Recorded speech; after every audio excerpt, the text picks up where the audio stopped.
All right, everybody. How are we doing? Really? All right. Sounds like, okay, great. All right, well, I'd like to welcome you to the Financial Literacy Advisory Committee for March 7th. We have a little after 10 a.m. We got a couple people still not here, but they should be coming in just pretty soon. So we're gonna go ahead and get started. I'm Jared Pickens and co-chair Laura Ewing, and then also we have Chad Pulse, who's been very instrumental in just helping us out and really doing a lot of things. So we want to welcome you to this meeting.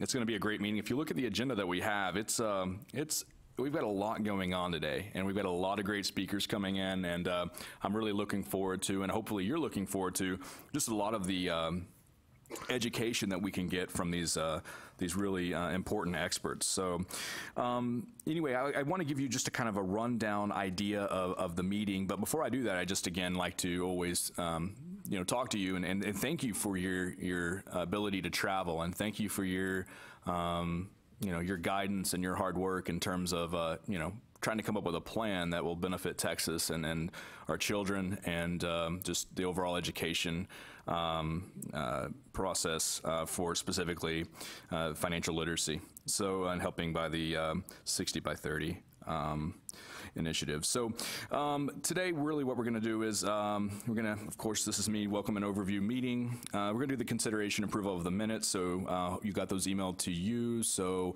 please, hopefully you had time to look those over. Please let us know if you have any issues with those. Starting first, our first presenter, and we'll go into more detail.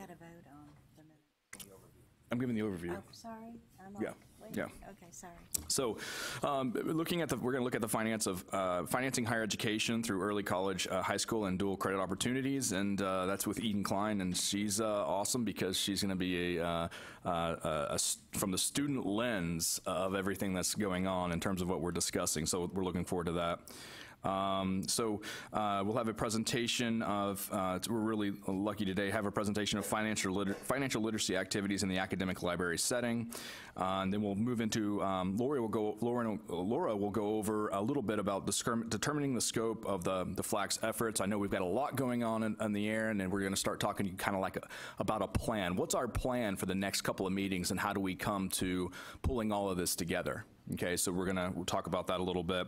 We're going to move into, we're going to go into our lunch. I will say it's very, very important, depending on when we break out for lunch, that we're back in our seats, ready to go, no chips in our mouth. We got everything thrown away because we have a really, really important presentation that starts absolutely at 1, and we will not be able to move around on that time. After that, of course, we're going to break back out into those small groups. We're going to be doing the exact same groups as we did last time. Focusing again on trying to finish up the ideas that we have in the last group. So we're not going to be switching groups. We're going to stay on the same ones, and we'll talk about that more later. And then, of course, here we have a great presentation with the price of college, and we'll give more information on that a little bit later. We'll again break out in our small groups, continued finalizing some of our ideas relative to the last meeting. Just keep building on that, and then we'll do the adjournment. So just a quick note to you guys, reminder, we are being videotaped. The second thing is, remember, you don't have to scream into the microphone, okay? We don't want that. But hitting that little red button is really important when they're trying to transcribe our meeting and then when we're trying to listen to it back again, okay? So make sure, and we'll just yell at you. I'm kidding, we won't yell at you, but please make sure you hit that little button and you speak nicely into the microphone. Again, don't yell, but speak nicely in the microphone. We were told to disclose that. So that's all I have. Just go ahead and write down, looks like Tuesday, April 4th, if you guys can confirm that, but it looks like April 4th will be our next meeting here, and again, we'll talk more about this, but April and specifically May are extremely important meetings as we build up into June. So we really need to make sure that we make the appropriate travel arrangements and get here if possible. With that being said, I'm going to turn it over to the better part of the co-chair committee and turn it over to Laura, who can talk to us about the approval of the minutes because she knows how all that stuff works, and obviously I don't. So. Thank you very much, and I will follow Jared's very clear directions and make sure my microphone is on.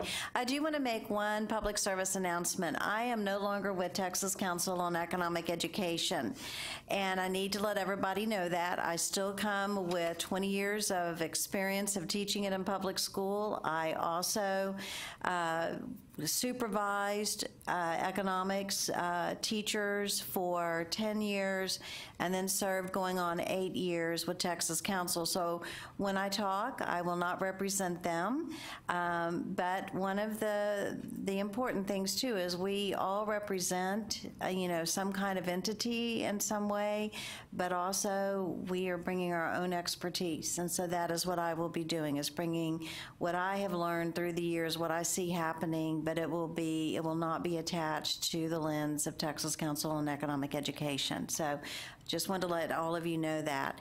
And it's amazing what you can do with free time, which I haven't known for many years. And I know you all know what that means and what that's like. Okay, you have received the minutes, and I'll give you just a minute to take a look at them, and then I will call for we'll do the motion and then call for any changes.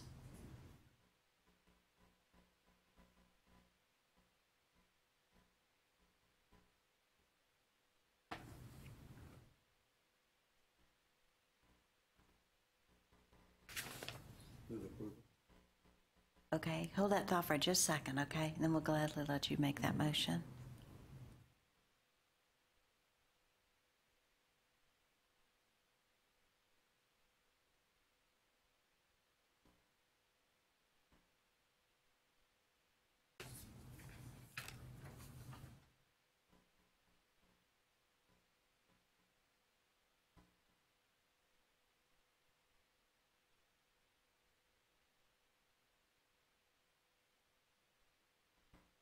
Okay, Don, would you like to make a motion?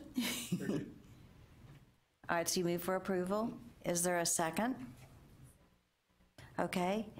Is there any discussion? So all in favor of approving the minutes as written and read, say aye. Aye. All opposed? Any abstentions? So unanimous vote. Okay, thank you very much. Back to you. All right. So I think the next presentation is going to be pretty powerful for us, because I think as I look around our room, most of us have not been in college in a long time. So I think it's great to have somebody come in and just remind us what it's like being a college student and the faces and the challenges that a college student faces. So I'm going to go ahead and introduce our next speaker and tell you a little bit about our next speaker and why we should have our ears wide open on this. The title again is Financing Higher Education Through Early College, High School, and Dual Credit Opportunities. Today we have speaking from the University of Texas, El Paso. She is a senior economics major. Her name is Miss Eden Klein. A couple of notes that I think it's important to point out is, although she, as a high school student, she was a member of the El Paso Board of Directors. So that's kind of cool. She's been involved in the financial system for quite some time. And so I think she adds a couple of perspectives, not only from the high school side of working with the board, the Federal Reserve Board, but also as a college student right now. She's also with the College Advisory Board, and plans on law school either at UT or the Ohio State University for Mr. Ashton, since he's important there. I don't want to get him mad. So we hope you stay in Texas, but that's okay. Good luck, whatever you do. So we do welcome you here, and thank you so much for taking an opportunity and giving us your perspective and ideas. Thank you very much. Okay, the red button has been pressed. So hi everyone, thank you for having me. Like he said, my name is Eden Klein and I am a senior economics major at the University of Texas at El Paso. I conducted the research that I'm going to present to you today through the Collegiate Advisory Board with the Federal Reserve that Ms. Lupe kind of oversees. The way this program works is the Collegiate Advisory Board works with the College of Business at UTEP to hold a class that 10 students from the College of Business participate in. And our role is to do research research on different sectors in the economy, and I chose that of education, and specifically early colleges because I myself attended one. I graduated from Mission Early College High School in 2015 in El Paso, Texas.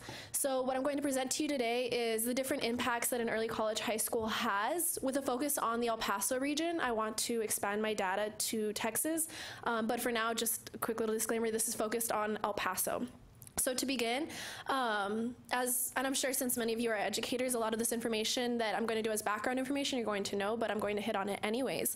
So the Early College High School Initiative focuses on serving low-income students who are prospectively first generation, as well as having English not as their first language, and also students of color.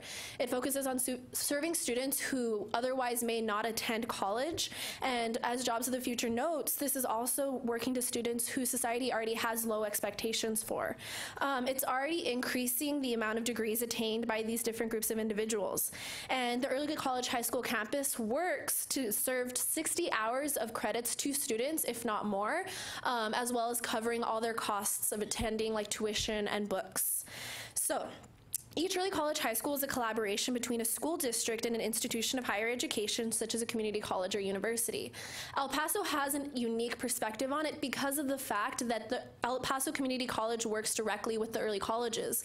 But if a student graduates with their associate's degree while a junior in high school, UTEP extends a scholarship to those students to continue their bachelor's degree while they're a senior in high school. So for example, I took advantage of that and graduated with 73 credit hours while I was in high school. So to continue on, we're going to look at what is the history of an early college and then look at its impacts. So the first one started in Texas in 2002, and currently there are 157 early colleges in Texas. Now to be specific, there are 9 early colleges in the El Paso region, and currently they're opening one every single year. So the first one started with Mission Early College High School in 2006, and it had its first graduating class in 2010, which is important because that means that there's only 7 years of data within El Paso that we can look at. So since then, 8 more have opened, and each school district in El Paso has an early college. At max, each one has 3. So the Socorro Independent School District has 3 early colleges that students can attend, which means that this is growing at a very quick rate. So what does this mean for us?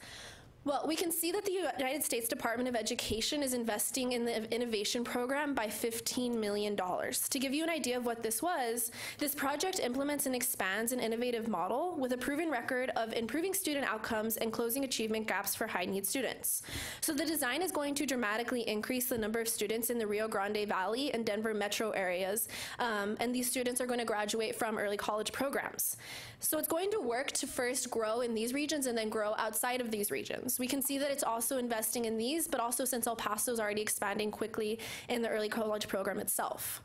So this brings us to the question, what is the impacts of these ever-growing early college high school campuses in the region, but also nationally? So I conducted a survey, which I'm going to talk about a little bit after this part, but we're going to focus today on the undergraduate school outcomes for these students, the graduate school outcomes, their workforce, and also their income growth to see if the goal of an early college to help a student who was in poverty or close to poverty help come out of that cycle.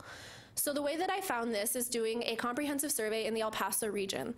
I sent this out to many alumni of students who graduated from early colleges, and in the end, I received 90 responses with students from Mission Early College High School, Northwest Early College, Valle Verde, Trans Mountain, and Arrowhead. 4 out of these 5 schools that responded are 4 schools in El Paso. These are all schools that students have graduated from. Like I said, there are 9 early colleges in El Paso. However, only 4 of them have students who have actually graduated from them since it's such a new initiative in El Paso. And Arrowhead Park is one located in Las Cruces, which is right next to El Paso, which is why I included that data, because what happens in Las Cruces always affects El Paso. So we can see that this had a broad range of responses, and it's going to focus on all the different schools that have an impact on the El Paso economy. I had a survey with 38 different questions. However, all these questions did not apply to the students. I first asked what universities they attended and their experiences while in an early college, which everybody could respond to. But then I went into more detail asking if they did go on to a university and asking different questions about that, like if they worked, how much tuition they paid. I then went on to ask if they went straight into the workforce and what impacts that had. And then if they went on to get a higher, even higher education degree, like a master's or a doctorate or a JD. So overall, the response rate was high on my questions. I had an overall response rate of 82%, but many instances I had 100% response rate. So let's go ahead and get started with what I found. So first we're going to look at undergraduate studies. So ex-alumni all over the United States are first studying a variety of topics. In terms of this survey, I first wanted to see where these students were choosing to attend after they graduated from an early college. I found that most of the students in El Paso chose to stay in El Paso. 66 out of the 90 responses stayed at UTEP. However, some of them do go out into different universities. The next level of students who attended were 7 of them going to Texas Tech, 3 of them going to UT Austin, and the rest were spread out across Texas and the United States. But it's important to note that many of the students are choosing to stay at UTEP. So students who would otherwise become highly successful at colleges like Ivy Leagues, like top 50 universities, chose to stay at UTEP, which is not necessarily one of the most competitive universities in the United States. I also went on to see next what the graduation rates were for these students. Now, 3 of my respondents did not automatically go on to get their degree, but they have returned and do plan to complete it if they have not yet already. So I found that 100% of early college high school graduates graduate from high school and then go on to complete their bachelor's degree. I also found that regardless of where these students chose to attend to get their degree, the graduation rate for the bachelor's degree was 100%. And the average graduation age of a student who graduated from an early college high school was 20.8 years old. Now, I went on to next note the fact that I wanted to compare it to high school graduation rates from a traditional high school. So interestingly enough, as I was walking into this boardroom today, I saw information that I used for this very presentation to compare to that the Texas Almanac for Higher Education used while they followed the students who were in 8th graders for 2004 for 10 years. And they found that 68% of students who graduated from a traditional high school graduated from traditional high school, but only 54% of them enrolled in higher education, and only 20% of them received a higher education degree or certificate. I found that for ex-alumni, 100% of them graduated from high school, 100% of them enrolled in higher education, and 98% of them received a bachelor's degree. So this is huge in comparison to see what a traditional high school and an early college high school impacts are. I then went on to look at the graduate school outcomes for these students. First, I wanted to see where they were attending and what they were studying, and then compare it to that of a traditional student going on to a graduate school. So first, I went to see where they were attending, and like I saw with the bachelor's degree, many of them chose to stay at UTEP. Like I said, since I only have data from 2010 to now, I found that 10 students out of about 15 students who went on to get their master's degree or higher stayed at UTEP. But then many of them went to spread out. Some of them went to UT Austin, some of them went to UT Health Science Center, some of them went to ASU, and some of them went to University of Houston. I then went to look onto what they were studying, excuse me. You can't really see it that well, but many of them are studying STEM degrees, which is very important because a student who studies STEM is usually going to have much higher incomes than that of a student who studies something in the liberal arts sector. I then went on to see, comparing it to that and see if it has any impacts on other graduate schools. So according to the Council of Graduate Studies, applications and first-time enrollment in U.S. graduate programs continue to grow, which means that more students are currently enrolling in graduate programs. They've also found that there's a strong growth in underrepresented minority groups enrolling in graduate programs. They found between the fall of 2014 and the fall of 2015, underrepresented minority groups enrolled in graduate programs at a greater rate than white non-Hispanic groups. So we can see that initiatives that are already going to enroll minorities in these graduate programs are working, and early colleges might be helping out in this. And then looking onto the workforce, I went on to see what the workforce impact of these students were. So to quick note, the National Association of Business Economists found that 35% of their respondents reported their firms have seen a shortage of skilled labor. In this study, they defined skilled labor as a labor of work that high skill generates substantial economic impact into the work. And they found this through looking at higher education and higher wages to distinguish the skilled labor. I wanted to see if early college students were actually going into higher jobs as opposed to working as a waitress or working at a grocery store, and were actually going on to become doctors or lawyers and things like that. And as we can see from what they're going on to work at, We can see that some of them are registered nurses, teachers, business owners, Navy nuclear mechanics, caseworkers, accountants, and lawyers. So most of these students are going on to high-skilled jobs, which can help bring down the fact that many of these businesses are seeing a low amount of skilled labor. But moving on, what I really wanted to focus on was the income growth of these students. I wanted to see if early colleges were actually working to change what these students were living in. So to begin, so first of all, before I go on, these are all distribution charts that I created with the data that I accumulated. So first, what you see before you right now is the yearly household income of early college high school students. So I had all students respond to what the household income was when they were in an early college high school. So the U.S. Census Bureau reported that the average U.S. real median household income was $51,939. At the early college high school, the average was only about 60, what do I have right there? $45,432, I'm sorry, I don't have that one written down, which is a difference of $6,000 almost, which shows that the early college high school is working for students who are in a lower income. But then I went on to see, okay, does this have any impact? So this looks at the yearly incomes of ex-graduates with a bachelor's degree. So this average age of $29,000 is the average wage of a student who has a bachelor's degree and went straight into the workforce. We can also see that the average bachelor's degree holder holds $49,900. So students that went to an early college and went straight into the workforce actually have a lower income than students nationally. However, we can see that this is also showing that they're bringing down their wages, because when they were in early college high school, their average household income was $34,246. So this number comes from getting the average of students who went on to get a bachelor's degree, went straight into their workforce, and looking at what their household income was, just that group of students. But the real surprise comes from looking at students who wanted to get a master's degree. So the national average wage of students who have a master's degree is $59,000. I found that the average wage of a student who was at an early college and went on to get a master's degree was $69,000. So I first then went on to see what their wages were what their household income was while they were in an early college. So the average household income of a student who got a master's degree while they were in the early college was $34,000. And then they went on to make, when they went to get their master's degree, $69,000. So that almost doubled their income after going on to get a master's degree, which shows that early colleges, at least in El Paso, are working for their actual goal, which is to help students get out of the poverty cycle. So what does all of this mean for us? So if we look at it first nationally, the early college high school is expanding its opportunities for students and expanding the number of students who go on to an early college. So there's an increasing number of students who are young professionals with a high skilled labor. As I showed, most students graduate with a master's degree at 24 years old.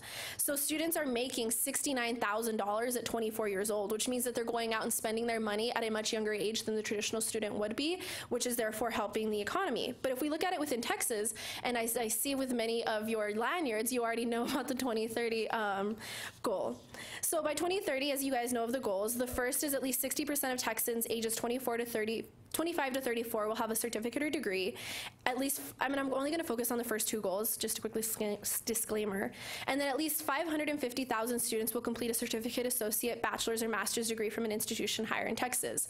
First, I want to focus on goal 1 and 2 because that's what more my research pertains to. So if the early college high school expansion continues and the patterns that we see in El Paso reflect Texas, the goal of meeting at least 60% of Texans having a certificate or degree is likely. And Ms. Lupa informed me that we are much closer to the goal than we presumed, so that's good news.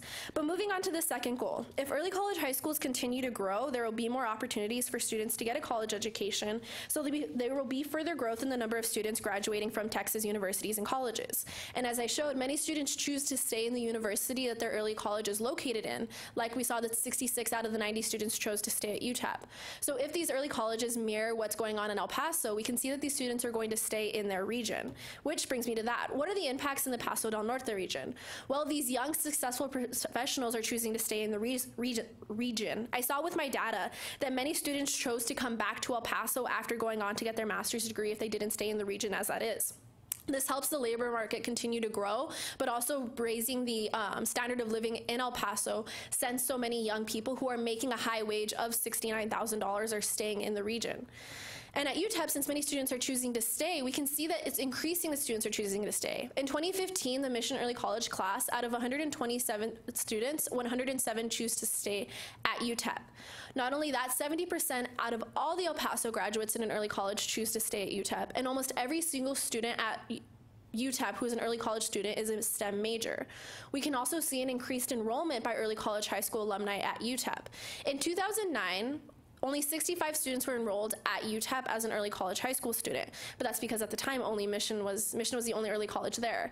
But since 2015, that's raised to 1,122 students enrolled at UTEP.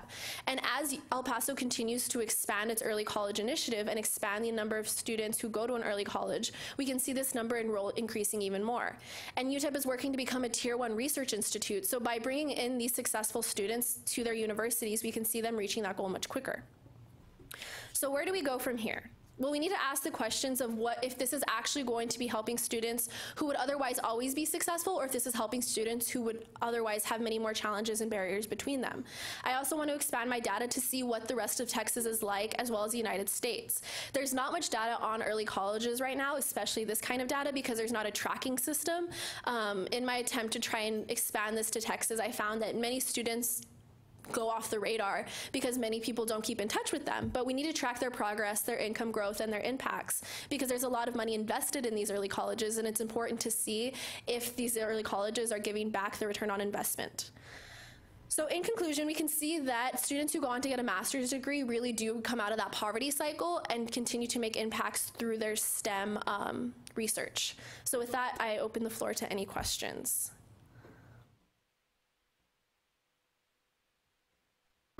You explain the bachelor's degree salary being so much less than average. So one thing I also looked at is many of these students, since they chose to stay in El Paso, the average household income in El Paso is only, I believe, $45,000. So for a student being only $29,000 when they graduate, probably from UTEP, since 66 out of the 90 were from UTEP, they're going to have a lower income since El Paso already has lower wages than it is. Also because many students with a STEM degree, with a biology degree, if you don't go on to get a master's, you don't go on to get a doctorate's degree or your PhD, many of the times you're going to be teaching, or you're going to be teaching like elementary school and whatnot. So a lot of them go on to continue getting their master's degree, because many of us are STEM majors or math majors or business majors, which requires a master's. So I think that because they have a lower income, one, because it's in El Paso, and El Paso already has lower wages than it is, and second, because many of them go into jobs that don't necessarily give a high wage unless they go on to get a master's degree. Are you going to continue tracking the ones who only had the bachelor's to see if there's a bump up in a few years? If they have, usually fresh out of school gets the lowest wages, right, and you need at least 2-3 years. Mm-hmm. So are you going to track them, or are you going to let somebody else get that one? I mean, I would love to continue my research on this. There's so much potential for much research that somebody could literally have a full-time job looking at this and analyzing all this information. Since I'm going on to law school, I probably won't have the time to do so, but I really do hope that somebody picks up research like this and continues it. I know at UTEP, there's already 2 professors who are already researching early colleges. One of them is looking at whether early colleges are actually helping students who would otherwise have barriers, or if it's only creating an environment where students who are already prone to succeed at a traditional high school are just succeeding at a higher level. And then another professor who's kind of doing similar research that I did to look at the actual impacts of early colleges. So I hope that many people see the need to do this research and continue this research to see what's actually happening after a student graduates from an early college. One of our goals is to really help students, or help educate, so that our students are coming out of college without a serious debt or indebtedness.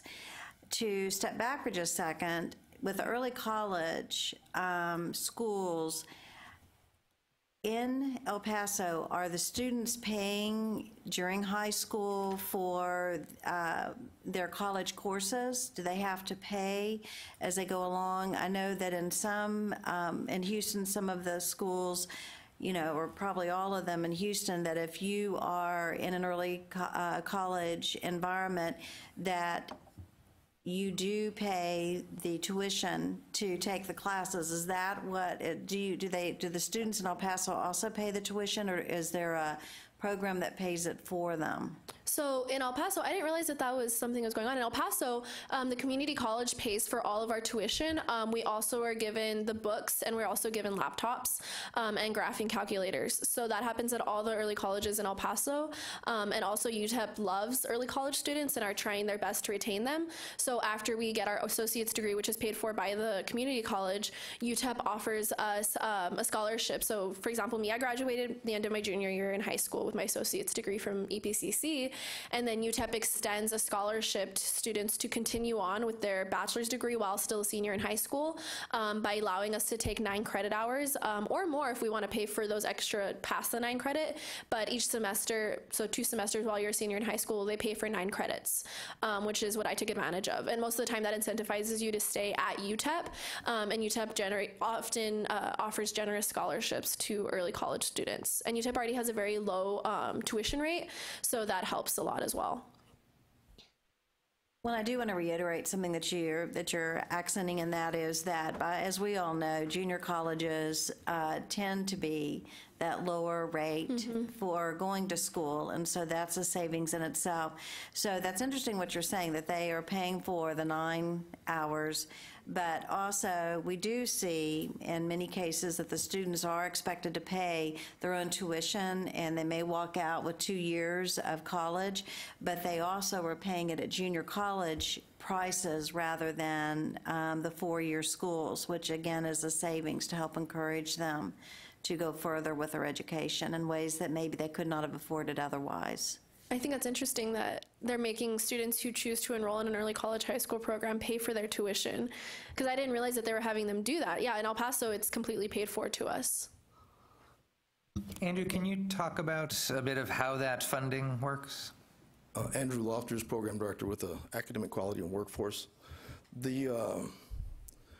The rules through TEA for early college high schools, the dual credit aspect of early college high schools is operated through the coordinating board. The rules state that, and the law states that an institution of higher education may waive the tuition and fees for dual credit courses. It allows for a waiver. However, for early college high schools, the rules state that a student may not pay tuition fees and textbooks while in the early college high school, but the district shall pay any fees that are not waived by the community college. That's how it's being paid. So for community colleges, the students don't pay any tuition. For early college high schools, for regular dual credit programs, they can be charged. That's the difference between the two. Any other questions? Where is this published? I actually haven't published this research yet. I did this mainly through the class with Lupe, but I'm working with the dean at the College of Business to see if there's some way we can publish it, but I haven't published this research yet. But I can always send you my paper as well as my data if you want to look at it further. And I just want to mention also, this is a program through the Federal Reserve Bank of Dallas, El Paso branch, and we have high school version, which is the Student Board of Directors, which Eden was part of that program as well. And then we also do the Collegiate Advisory Board, which we have worked it out with the University of Texas at El Paso and New Mexico State University. And these students actually get 3 credit hours. Now, we ask them to choose an industry, in which they have. Like Eden mentioned, she chose education. But this is the importance of partnerships. This has given us, we've hired so many students that they've interned with us and some have gone on to work for the Federal Reserve, for example. It's a great talent pipeline for the Federal Reserve, for example. So this is my, part of being a partnership, the Committee for Partnerships. This is what I'd like to see more organizations doing. And unfortunately, some of these organizations don't know where to start. They want to help, but they don't know where to start. So this model is available for, if anybody is interested or any organization is interested, but it's a great way to get these students exposed and doing a great job. And congratulations. Eden's only 20 years old and she's going on to law school. She's graduating in May and going on to law school. So thank you, Eden. Thank you. All right, so any further questions? All right, great. So, yes, Charles, sorry. Did your research look at anything related to financing, like for students that went on to their bachelor's degree, what they ended up having to borrow or pay Yes. or things like that? So I did ask the question as to whether students, how much tuition they had to pay. Many of the students, since 66 out of 90 of them stayed at UTEP, and I said UTEP offers generous scholarships. Not only that, UTEP also is a fairly cheap university. Many of them didn't end up having to pay anything at all because financial aid, grants, and scholarships covered it. So many students, I think I found that 80% of students didn't end up paying anything when they went on to get their bachelor's degree if they stayed at UTEP because UTEP was so generous with scholarships and whatnot. Right. Just to, Go ahead. Go ahead. You. No, go.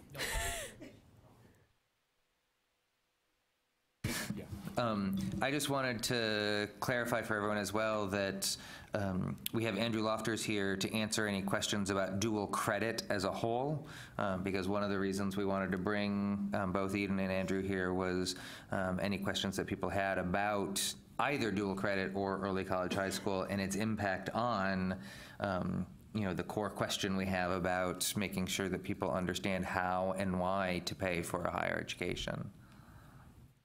So I do have a question then, I guess, about the overall program.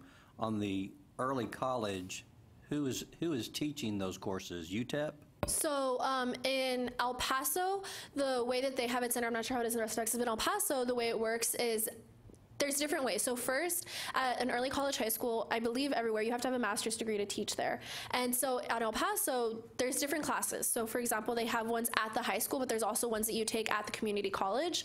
So while you're enrolled at the community college, getting those 60 credit hours that you are promised at the early college, they are taught either by the teachers at the high school or at the community college. However, if you teach at the high school, you must have a master's degree.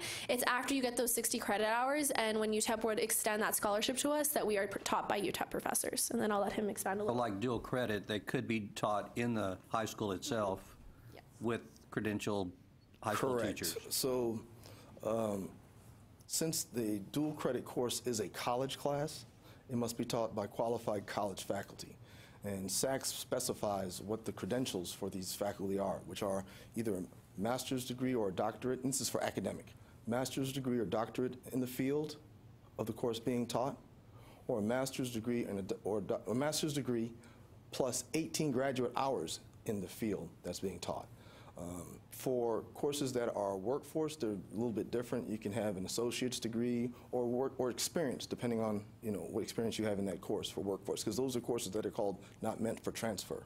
But the academic courses, they have to have the credentials. Now, for a high school teacher, they can teach the course if they're granted permission by the institution of higher education. They have to go through the same selection process as their faculty on their campus. So they have to look at their credentials, see if they have the master's degree plus the 18 hours of concentration, and if they go through the selection process and they are accepted by the institution, they can teach that dual credit, that college course on the campus under the auspices of the institution of higher education.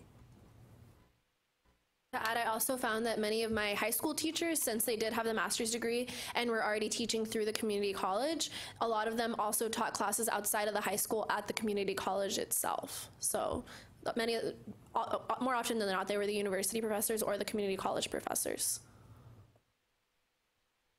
Okay, excellent. Thank you very much for having me here.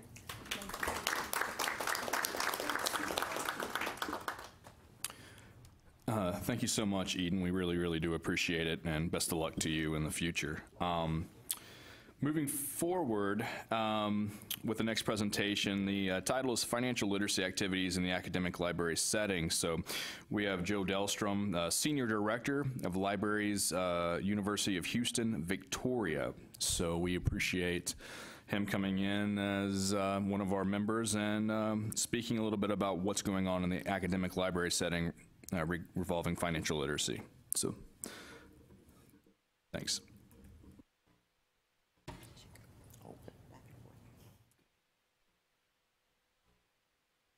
Thank you very much. I look forward to being able to participate in this committee because I've always felt that libraries can play a very, very important role in providing financial information on campus and providing some appropriate programming to raise awareness of financial issues. You know, too often we tend to associate financial literacy with students who take out student loans, and it's really broader than that. All students really need to have a good foundation in financial literacy before they get out and start buying houses, buying cars, running up credit card debts, maybe unrelated to student loans. And they need to be well aware of what the implications of loans are and what they're likely to earn with the career they're going into. And also, I was aware of various financial literacy items that the American Library Association has been promoting over the last several years, primarily as a partner with Money Smart Week, which I'll mention more as we go along. What I did over the last 6 weeks or so was to do a very brief survey with the academic library directors in the state through the Texas Council of Academic Libraries. I used the distribution list there to contact all the library directors. I was a little concerned that not that many institutions are doing something with financial literacy, but several of them are. And let's see if I can move through. I've just mentioned some of them here that have responded, and Texas A&M San Antonio has been doing this for several years, and they have some information on their website that tells not only what resources they have and some guides for the students, but also in any programming going on campus that deals with financial literacy.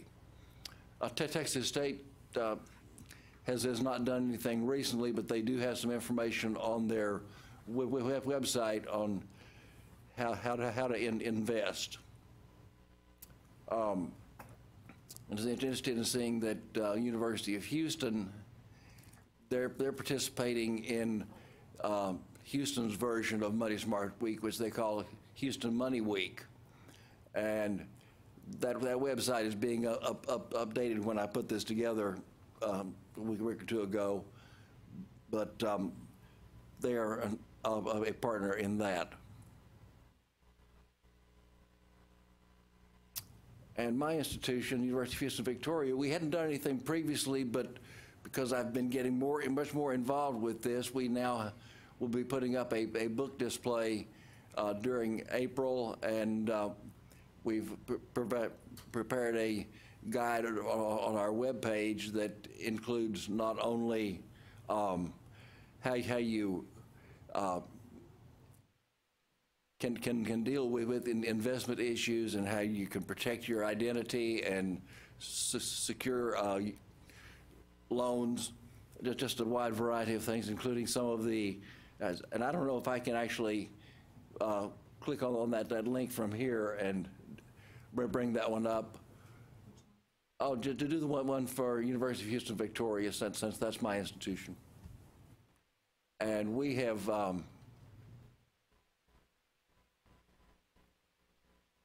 this is a similar type of information that many of the libraries have, where you see the different subject headings that we have there for resources. And we hope to begin promoting this a lot more on campus. And we're a little bit late to be doing programming this year, but next year I'm sure that we will. And we can go back to the other presentation now.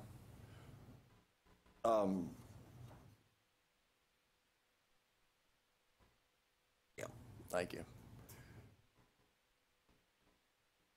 And UT Austin has some things. Let me back up there just a minute. Here we go. Now, they had scheduled a financial aid, a financial literacy seminar in cooperation with Macomb School of Business But I just checked that website last week, and apparently that presentation was canceled. I'm not sure why, but they do work cooperatively with other units on campus to provide financial literacy information across campus. And a couple of institutions said that we're not doing something, but our student services folks and student affairs have sites that deal with financial literacy. And I just mentioned a couple of those.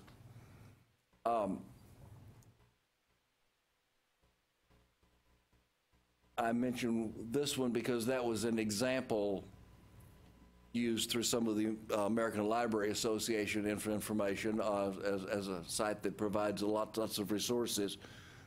But the one I want to highlight is the one here, if we can open up this site.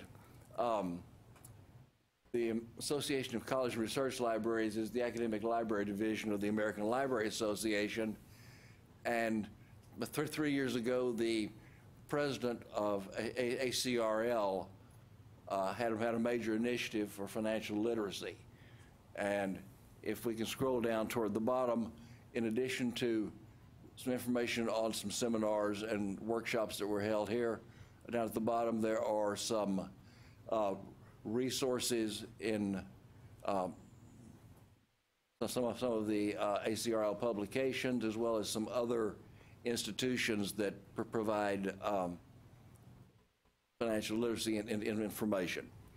And I think this was a real shot in the arm for academic libraries to be able to start doing more, seeing that, you know, financial literacy is not something that you expect to see in public libraries or elsewhere, but it's really an academic library issue too.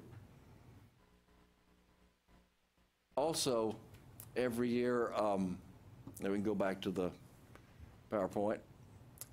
Also, every year, the American Library Association does put out several new items for financial literacy. Some of them are more appropriate, as I said, for public libraries, but there's a variety of resources, and ALA strongly supports Money Smart Week, which is in April, and you may not be aware of all the things relating to Money Smart Week, but that was actually started by the Federal Reserve Bank of Chicago in 2001. And they wanted to make sure that people in Chicago and the surrounding area were aware of the programs and services that were available to people. And this was the start of Money Smart Week in 2002. And one of the first national partners of that was the American Library Association, but there are several others, including Financial Planning Association, Certified Planners, U.S. Department of Agriculture, and Consumer Financial Protection Bureau. I thought having the USDA in there was a little unusual, but they see some health literacy combined with this that they need to see with eating the right foods. And probably if you have more questions on Money Smart Week, probably Luke is the one to ask about that, because of all the things that the Fed has done in both initiating that and carrying it forward. Libby passed on a PowerPoint that was done recently by the Texas Department of Banking for an online seminar. And you see that the major metropolitan areas in the state have major emphasis going on for Money Smart Week, even though they may call it something different. Both Austin has this, El Paso, Houston, and the Dallas-Fort Worth area. So if you're in one of those areas, be on the lookout for publicity. I hope that publicity goes out well in those areas, and we probably need to look at what each of us can do in our own institutions and in our own communities to broaden the emphasis on financial literacy. Now, what do we as a committee do? I think at a minimum, we're probably looking at additional resources we can provide for schools and colleges to promote awareness of financial literacy, to deal with financial issues. We might want to actually encourage events on in our schools and campuses that tie in with Money Smart Week or something similar to that to raise awareness at your institution. And it's another possibility, if we think that this would have some value statewide, we could even consider recommending that the coordinating board become a partner with Money Smart Week. We could certainly promote this. You know, some of these resources are already available. Why not take advantage of them? Anyway, if you have specific Money Smart Week questions, I may defer to Loopy on this, but if are there any particular questions? Okay, I hope that you'll find good ways to promote financial literacy on your campuses, and this may be one of the ways. Yes? You focused on university libraries because we're a student-directed, okay. Yes. So Austin Public Library is partnering with Financial Fitness Greater Austin, and I spent the last week scheduling classes with them. So. Yes, yes. And in many of those communities, you have public libraries, community colleges, of a variety of people doing that. I focused primarily on university libraries because that's where I got my responses on the survey. Several people said, yeah, I was aware of this, but we haven't really done anything, or some just said, no, we're not, and we're not aware of anybody else on campus doing it. So there's a real fertile field out there that we need to be working on to get more information out to students on what resources are really available to them, not just the ones who are taking out student loans, but all students. And the library may be a good way to provide some broad information across campus. Okay.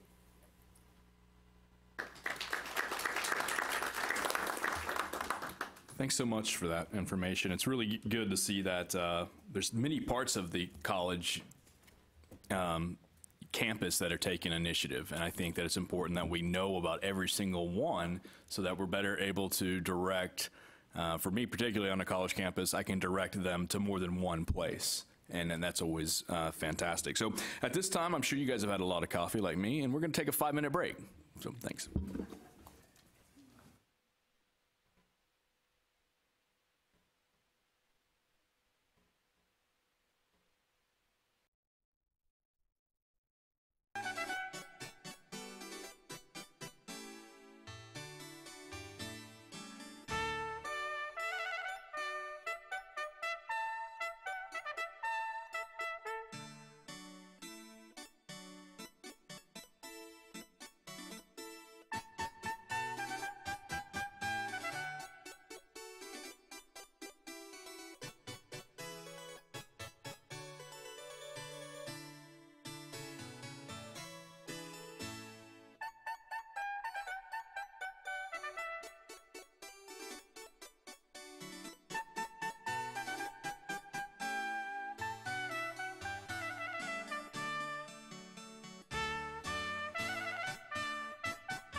finalizing our recommendations for the board. Okay, thank you very much, Jared. Also, I was asked a very good question, and that is, what is my contact information? Because it is different from how it was at the last meeting. And I will just tell you very easily that the emails that have been coming out, that Chad has been sending out, include my new email address, but it is Laura Ewing at sbcglobal.net. But you'll see that in the email. So we've already made that change so that you'll have it. What I want to do is to remind everybody a little bit about where we've been and give us a timeline about where we're going and what are some of the parameters for our ability to meet what the Higher Education Coordinating Board sees as their timeline and the needs and that type of thing. So the first thing I'd like to do is remind everybody of the initial statement for the purpose of what we're doing in these small groups, and that is the Financial Literacy Advisory Committee is created to provide the board with advice and recommendations as to how to better advise students and parents on financial aid options and the impact of those options on student finances before, during, and after college careers, and soliciting input from stakeholders across the state. So that, again, those are our marching orders of what we are doing, and we have been fulfilling, and we've been working towards that. And what we did was we went into 5 groups, and we narrowed them down to partnerships, program/resources, loan counseling, curriculum development, and parental focus. And so our groups were meeting, those 5 groups were meeting, but last time when we saw that we had a lot of absences, we met in 3 groups, and we got pretty far along with what we were doing, but we decided that we would hold off on the other 2. We're still going to come back to them, but it really allowed us to bring in some different minds from 5 groups into 3 to help discuss and move us forward. And so last time and today, the groups that will be meeting are partnerships, programming resources, loan counseling. Now, when we get ready to go into those 3 groups, if you were not here last time, come talk to us, because we want to have kind of an evening of, even to a number of people, but also let's talk about what group that we would put you in.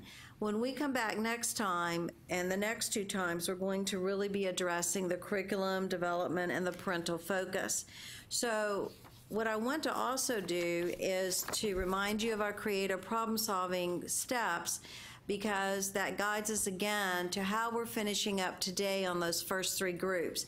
And we did the very first day, the very first time we did brainstorming, and everyone did that. But then after that, the path that people took, while everyone was on the same path, there were different the different groups use different time on different ones of these.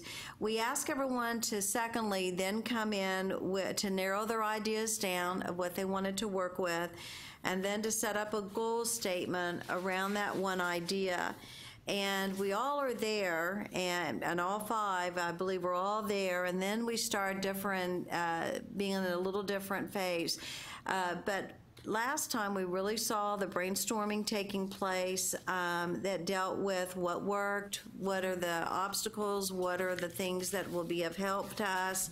And so I think, are pretty much in the 3 groups who met last month, that we're pretty much through with that. And then we come to number 6, which is to establish the specific project or program that your group is recommending. And I think that's where we start. Some of you are further along than others, and that's fine too. And part of that is to, in narrowing down, you're really going to set up a goal statement that over the goal and then the objective. What is the specific objective of what you want to be accomplishing? And then from there, what is the action plan? What are the steps that would be needed? Who would need to be involved, et cetera? One thing that I would caution too is that we need to be careful as we are moving this through these last stages.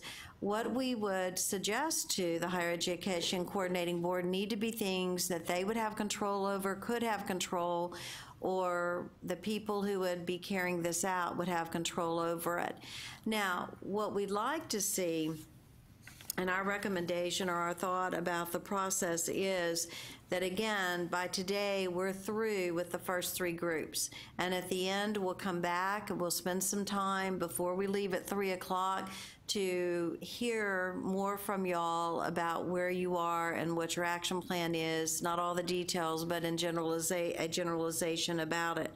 What we also want to do is then, again, the next 2 meetings, April and May, we are meeting with the 2 groups, the curriculum and the parental focus, and we'll have some advantages because we've seen what we're suggesting out of the others, and then what do we need to do, what's missing for these 2 groups with the curriculum, both at the collegiate level and with the K-12, but then also the parental focus.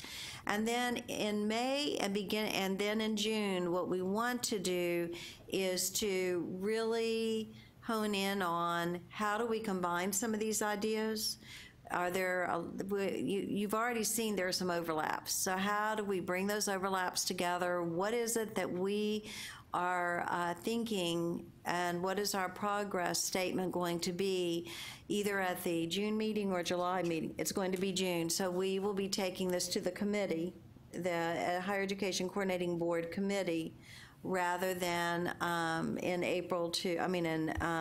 July to the whole board. So we do not have to have the final product. We don't expect to have the final product.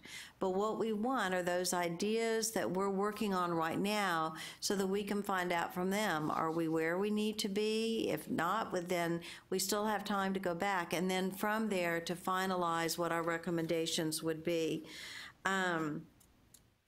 And let me see, anything, have I left anything out? Okay, so what we're going to do is to move us into the 3 groups. Again, they are partnerships, programming and resources, and the loan counseling.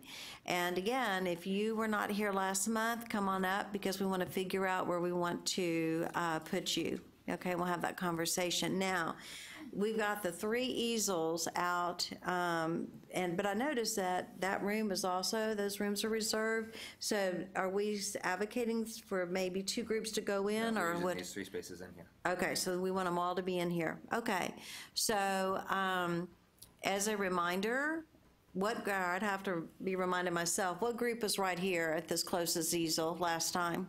That was loans. That was who? Was that loans? Was this loans? Okay, loans was close here. What was the far one? Was that Programming. programs? And then this one would then be the partnerships over here. So let's move over in that direction. Whenever lunch comes in, we're going to stop for 30 minutes. We're going to have our lunch, and we know what our goal is, that we're all done, but we can still be back in our groups. We will stop at 1 o'clock for our presentation, go back to our groups afterwards, and then we will have a presentation at the last part of our time period together today, maybe about 2:15, 2:30, you'll come up and you will, again, give us a summary. We're not going to get into the weeds, but give us a summary of where you are. What's your goal? What's your objective? And what are the key components of what you're advocating will be done, okay? Yeah, and one thing I'd like to add real quick, and just remember, this is going to be very important that you find out what your big key points are, because we need to look at them, because a lot of this overlaps. So we need to make sure that at the end of today that we truly come up with the whatever number it is that you have, but we need to see where I think all the groups are overlapping, because I do believe there will be some overlapping in terms of the recommendations that we have, which is not bad. That makes sense, but we just need to come together with that. So anyway, that's all I had. Do we have notes from our previous meeting as far as what was discussed at groups? No? Yeah, we do. We don't have the copies here. They went out though, didn't they? They went out as an email. I believe they went out as an email, but let me... From that layout, so they did. Okay, so is it possible we could resend it to everyone? Let me check to see if it's out on the web. Hold on. Okay. Longer discussion notes, is that what? Yeah, I have. Yeah. Why don't you break into the groups to start working while I search for that information for you? Thank you, that'd be great. And we'll come around and tell you. Some of the unique group has a laptop, they can pull it. Given that it is already 11:30 and the need to get through a significant amount, would committee members be open to the idea of a working lunch, such when the box lunches get here, we eat while we continue to work in our groups? Are people okay with that? I think we should plan on doing that to make sure we get things accomplished. Okay, so I think we can go ahead and move to our groups, and then Chad's going to get that information, make sure, and we'll come around and share with you where you can find that information. So go to your groups, and then those of you who were not here last time, come on up and let's figure out where you're going this time, okay? And thank y'all very much.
Everybody, I hope you're wide awake for our next guest. We're really lucky to go ahead and have this next guest, who's a esteemed author and from Temple University. I think that's the home of the Owls, right? All right. See, there we go. All right. And so to introduce her, and just FYI, she's, we'll introduce Ms. Golder-Crab in just a second, but just an FYI, after this, she's going to go meet with the agency in terms of asking questions and working with some of the initiatives that the agency has here, in addition to her speaking. So we're thankful for that. So I'll go ahead and turn around to our director of the coordinating board's director, and Tracy Armstrong, and to go ahead and introduce our speaker. Okay, thank you. As you know, Sarah Goldrick-Rab is a professor of higher education policy and sociology at Temple University and founder of the Wisconsin Hope Lab, the nation's only translational research lab seeking ways to make college more affordable. So she's in a good place today to have a discussion with us. She's the recipient of the William T. Grants Foundation Faculty Scholars Award and the American Educational Research Association's Early Career Award. And in 2016, Politico magazine named her one of the top 50 people shaping American politics. Her latest book, which I have, and there's a picture of it actually on the screen there, the Paying the Price, College Costs, Financial Aid, and Betrayal of the American Dream is an Amazon bestseller, and has been featured on The Daily Show with Trevor Noah, the New York Review of Books, and C-SPAN's Book TV, among other venues. This recognition for her research and, of course, her hard work has made Sarah a very sought-after speaker. This morning, she was a keynote at South by Southwest EDU. And yesterday, she was invited by UT Austin as a distinguished lecturer in their public program in higher education leadership. From her tweets while in Austin, I follow her on Twitter. We know that she's experiencing not just being a guest speaker at multiple events, but she's embracing the sights, sounds, flavors, music that Austin has to offer.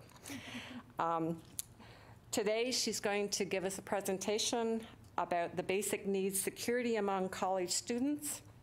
Of note, as Jared mentioned, this event is being broadcast, live streamed throughout the agency. So our 60 by 30 team that's also been invited to speak with her later, following her discussion here, they have the opportunity to watch it from their offices and, of course, the public at large.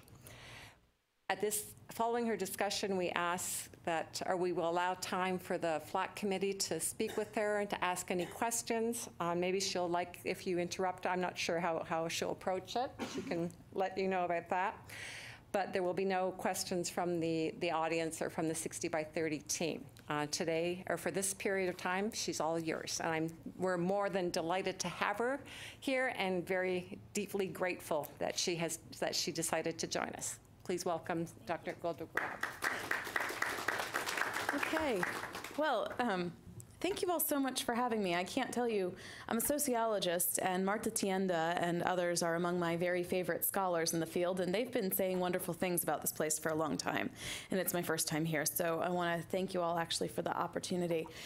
I prepared a sort of broader discussion of college affordability, which I can work through to some extent with you to the extent that it's useful, but I actually want to very much say and open it up to the possibility that you will have questions that are on your mind that might relate to some of the things that I've studied. And if you want to stop and ask me those as we move through, as things come up, please just feel free to do so. You're going to find me very open to any sort of conversation that you might want to have. As was mentioned, I have been studying this issue of college affordability for a long time, and the perspective that I take on ways to make the most effective policy decisions around college affordability is a little different, I guess I would say, than some other folks in the field. I think that one of the biggest challenges that we have in crafting policy is in getting the people who the policy affects to actually kind of do what we want them to do or behave in ways as we imagine that they should. So to make that happen, I start with the actual people and try to understand how they do what they do and how they make decisions about things like college. And then I try to back out from there towards the policy implications. Okay, so kind of instead of a top-down approach, I take a little more of a bottom-up approach. And there are a lot of students in the study that I refer to in the book. There were 3,000 of them in total. They came from all over the state of Wisconsin. They weren't just from places like Madison. They were also from places like Superior in the way far north, almost to Minnesota, small rural towns, places that, you know, used to do real well and now have lost, you know, their manufacturing base, places like Green Bay, Wisconsin. I got to know them really well because instead of just doing a one-time survey, or instead of just pulling their college records and looking at their transcripts to try to figure out what's going on with them, we did those things, but we also surveyed them over and over and over again over time. And with 50 of those 3,000 students, we actually got to sit down and talk to them. And sitting down and talking to some of these young people, I think, is really illuminating because they defy a lot of public perceptions of them. I think a lot of the folks that are going through college today don't behave and don't think in the ways that we assume that they do. And in many cases, even those of us who are pretty experienced in spending time with undergrads, who've been teaching for a while, we're still pretty stunned at what the realities look like to them. When we started with each of them, we started with this question that I know that we tell ourselves is important, but I don't think we fully understand how important it really is, which is why do people go to college? Right? We often talk about people go to college to get a good job, right? And this, you see a quote on the screen from this young woman named Chloe Johnson. It's a pseudonym, but she's a real person. She was 18 years old when we met her. She came from a tiny little town a couple hours north of Madison, and it did send her around a paper mill. And it did pretty well for a long time. People could get jobs there, right? They didn't have to go to college. And then it closed. She was 17 years old when it closed. Her parents also split up, got divorced. Her dad lost his job. He moved to Florida. And Chloe said, I don't think I can get a decent job without a college education. She didn't say I couldn't get a job, right? I think there's this really interesting difference between people saying, I have to go to college to get a job, and a lot of people will rightly say, no, you don't. You can get a job without a college degree, but you can't necessarily get a decent one. And what she meant by a decent one was one where she was treated with some respect, one that was stable, and one that paid a wage that she could, at some point, get a little bit ahead. Okay, so that's what she was looking for. Over in Milwaukee, we met another guy named Ian. And when Ian talked about what he wanted from college, first of all, he told us what a lot of people have said as well, which is they want to go, but they're never quite sure that they are going to go. And that when they're going through high school, they might think college is somewhere out there in the future, but they really can't count on it. And it doesn't mean that they can't count on it because they don't want it bad enough. They can't count on it because they're not sure they can afford it. And he kept thinking, I want to go, but all I think I'm really going to do is just get through high school and get a job to pay my mom's bills. And the fact that he couldn't count on it, that he couldn't be sure about it, made it hard for him to make decisions. Decisions like, should I work during high school instead of taking harder classes because I got to help my mom pay her bills anyway? And I'm not really sure college is in my future, regardless, right? The decision to invest time in high school doing the things that get you ready for college, that takes away from something else, right? And for students like Ian, it took away from his family's ability to pay their bills. So he didn't do a whole lot of college preparation. He did end up going to college, but when he went, again, his eye was not on making money for himself. His eye was still on making money to help his mom out, because she raised him with 4 other kids in a household making barely $25,000 a year. And when you're the oldest son and your mom's managed to do that, right, we know what kind of gratitude you've got to be feeling. Another young woman that we met, kind of similar to Ian, kind of similar to Chloe, but a little bit different. She was saying she had to get forward in life. She had to get a college degree so she didn't end up where her mom was. And where her mom was depending on a man. She couldn't make ends meet without being with some other man in the house to try to ensure that they had 2 incomes, and the guy she was living with did not treat her very well. So when Alicia thought about money, she wasn't thinking about money to get herself ahead, right, to make a whole lot more. She just wanted to be on her own 2 feet. And finally, there's Nima. And Nima, like so many increasing numbers of students around here and across the country, came to this country from somewhere else. She said the best day in her life was the day that she won the immigration lottery in Nepal. And her family was finally given the chance to come to the United States. When she graduated from college, she said her entire intent was to repay not only her parents, who are currently supporting her, but also that family back in Nepal.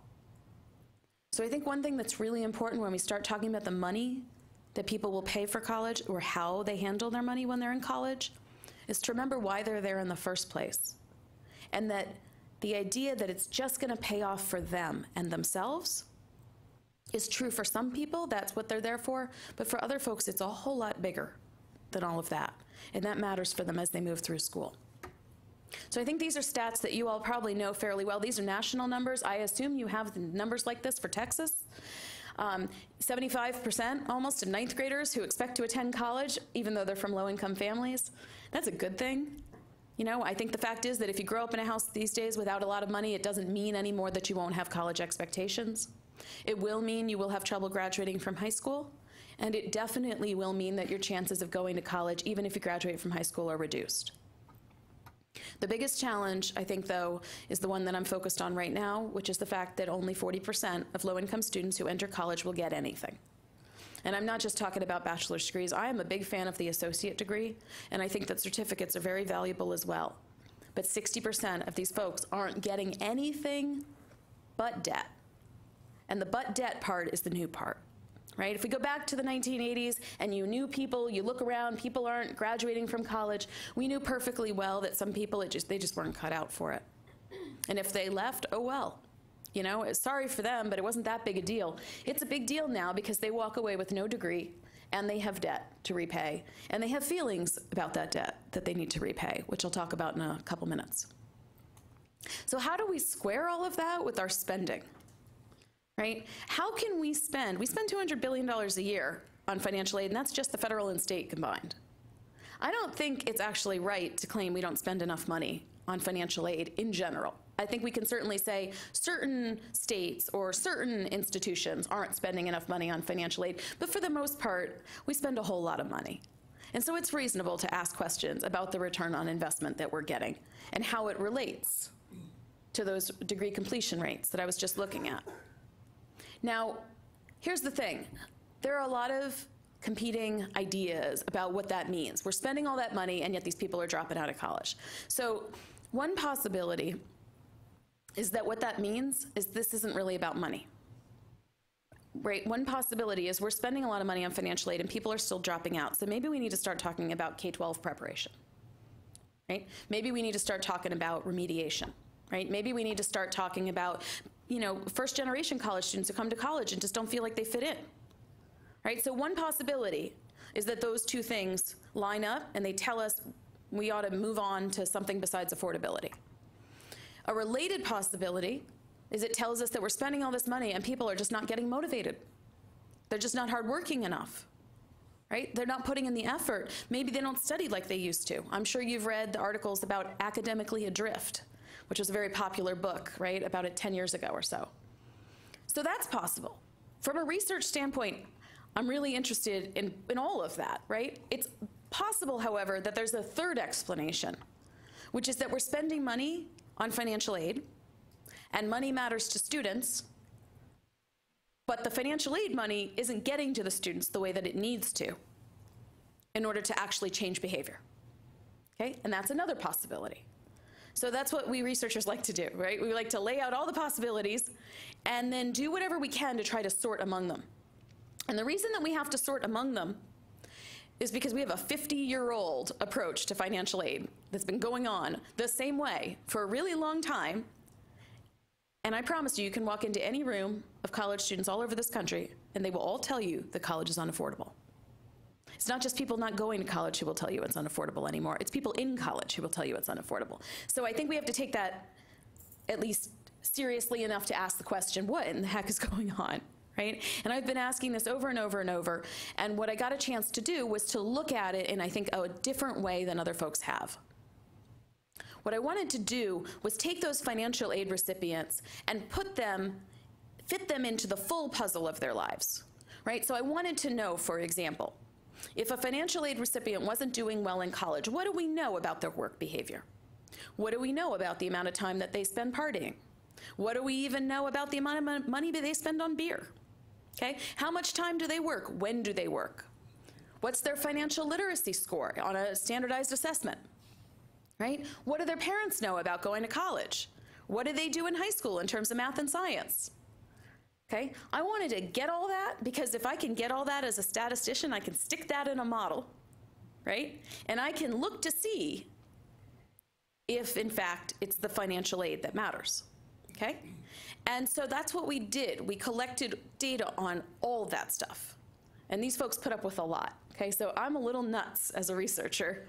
I really do think that if I send a survey to students, and it's got 100 questions on it, but I include $5 and a letter that explains to them that I will do something with this data, I didn't ever promise what, that they will answer me. And I've been right over and over. So 75% of 3,000 students came back, did the 100 questions, okay? And 1,000 of them said, and we're willing to sit down with you for interviews so you can learn more about us. Couldn't afford to talk to 1,000 people, so we talked to 50, and we talked to them over and over and over and over again over the next 6 years, okay? That gives me a much more well-rounded portrait. When I say somebody doesn't want to take a loan, I'm not just telling you that somebody said on a survey they didn't want to take a loan. I'm telling you I saw a loan offered to them in their financial aid package, and they turned it down. When I say they eventually took it, I can tell you the date and the amount on which they took it. There's an extraordinary amount of detail in the database that we built over the next 6 years. And there's one more thing.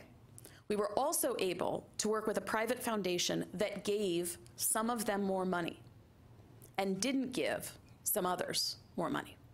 In other words, we had the first experimental study, a randomized controlled trial, in which some people got more grant aid and other people didn't. And we were able to measure the effects. So I actually know something now about what would it look like if states were able to give students more resources, and what would that be able to do? Okay, so we followed these people around for the next 6 years, not in a creepy way, right? Very legitimate way, human subjects board approved, all that good stuff, okay? And we checked on them a lot. And so I'll walk you through a little bit about what they taught us.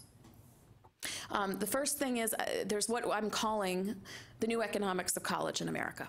College looks really, really different, financially speaking, than it used to. And I actually really do forgive those of us who didn't know that, because it changed so fast. Okay, so in chapter 2 of my book, I lay out a bunch of charts that show you how different aspects of college have changed over time in terms of prices. And things looked pretty steady until the 2000s. Right? They even looked pretty steady until about 2005. There's been a dramatic shift in the last 10 years in the financial need for college, right? The need of the students who go to college, in the amount of aid available to them relative to their need, right? In real family income.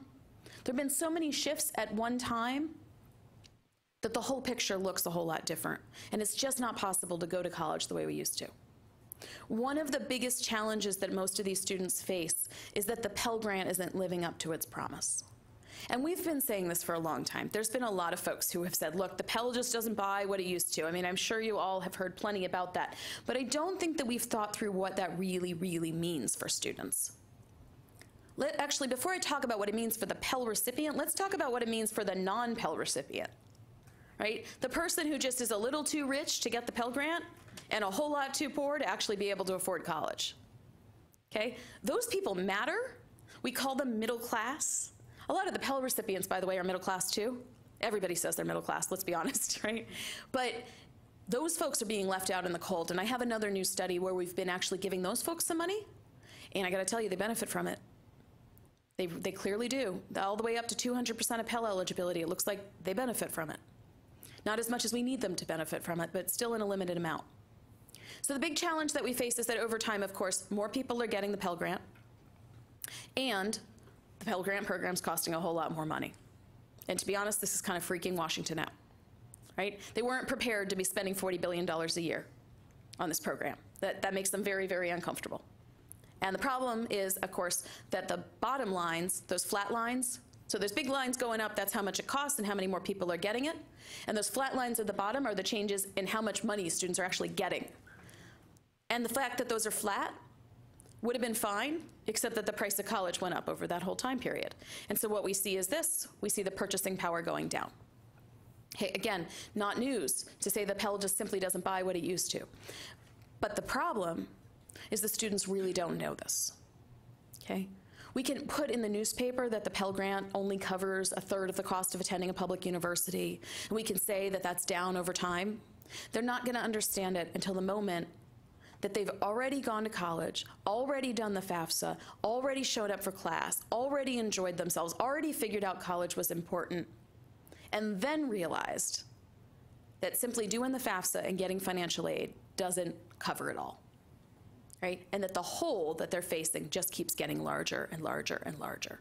That's the problem. It's really not so much that the thing has declined in value. It's actually, first and foremost, that they're surprised, and at best they're frustrated, and at worst they're angry. And if you can imagine what that does to one's motivation, right? And what that does to one's stress level, that is part of what's going on here. I think the emotions of financial aid are really important. We don't talk about them. So this is an example. This is Chloe Johnson, who I referred to earlier. This is her mother's income, $25,380 a year in 2008 dollars.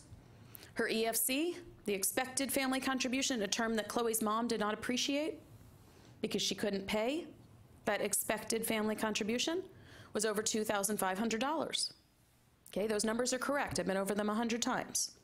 The community college nearest her home, when you add in everything, not just the tuition, was over $15,000 a year, and that was for her to live off campus, because of course, just like most community colleges, there was no on-campus housing. And if the Pell program was working properly, then you would subtract 15,000 some odd dollars, and you take out the 2520, and you'd have the amount of grant aid she should have gotten. But all she got was a partial Pell, and that was less than $3,000. Okay, now you all have fairly generous grant programs here in Texas. It's great. A lot of us don't, right? Actually, I've done this little exercise occasionally with community college prices and such, and I've pulled Texas out and said, what does the rest of the country look like? If you pull Texas and California out, boy, the rest of the country's in a completely different boat. So I think it's important. I actually think you play a role nationally as well as within your state, right? I think it's really wonderful that you keep up that support. And at the same time, remember that you are exceptional, which I know Texas knows, okay?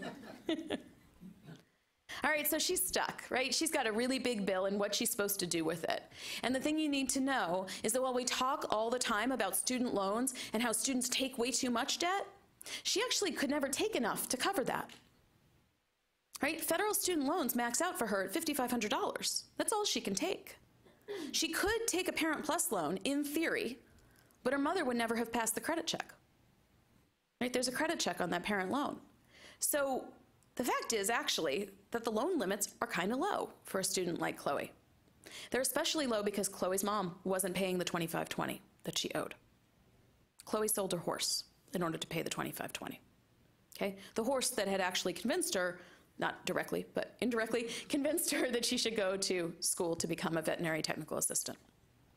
Okay, students are doing all kinds of things. They're usually a lot less pretty than selling a horse. Second thing we learned is that all those numbers are wrong. All the numbers you're posting are probably wrong too. It's not your fault. The errors are baked into the system. So let me tell you about a few of them. The first one is that expected family contribution. And here I don't want to just pick on the fact that families can't always pay what they say they're supposed to pay. Here I want to highlight for you that there's a number you've been looking at and it's fake. Okay? This EFC, as you may know, ranges from 0 to infinity, right? Whatever a family's massive expected family contribution could be. But it bottoms out at 0. And what that means is that the least that we could expect a family to contribute is nothing. What you might not know, though, is that when you use the actual elements on that FAFSA to go through what we call the needs analysis, if a student has been contributing to family's income the year before college, we expect that income to be lost to that family, and it usually is. What the result of that calculation becomes is a negative number. That negative EFC let's say $8,000, which we saw a lot for these students, gets truncated at 0. And what's entered into the system is 0. So when you run your calculations, how much need do your students have, right? How much unmet need do they have? You've only used from 0 up to the number. You left the -8 on the table, but they didn't, right? So when a student's coming to their financial aid officer and saying, thanks for the $10,000 in aid that you gave me, but I need more, and the aid officer is looking at a cost of attendance to say 12, or even 11, or maybe even 10, and saying, well, you don't need more, right? The math says you need 10, but the aid is over there and it's invisible. The fact that it's invisible leads the aid officer to say, you know what, we need to talk about how you manage your money. Okay? The problem is, the student actually has demonstrated need of another $8,000. Their real need is 18. It's just an artifact of the federal formula that we chop it off at 0. Even if we weren't going to fill in the difference, we could at least be honest about what the number actually is. We might even be able to use it to flag students who we know are leaving short because we're not willing, for whatever reason, to help them and their families. Okay, so that's number one. That number is incorrect. And here's an example from Ian, who says and admits while he's in college that the fact is, something you might have heard about is happening. Yes, students are using their financial aid to help pay their families' bills. And I want to suggest that if you had to, you might too. Okay? Money, all money's green. You can say you're taking it from your work earnings, or you can say you're taking it from your student loan. But if your mom's car won't start and they have to get the younger siblings to school, you have two choices. You can either go home and quit school, get a job to help out, or you can stay in school and use the money, whatever money you have, in order to help her. And Ian Williams, among lots of other students, talked us through this. It feels great to help your mom. It's awesome that he's in college and he can actually get a student loan because he's in college in order to help her, at the same time that it feels absolutely awful, because he knows perfectly well that he's not going to be buying his books because he's helping his mom. That's a real difficult situation, especially for a young man, and especially for a young man who did not see that coming. And a mom, frankly, who did not see that coming.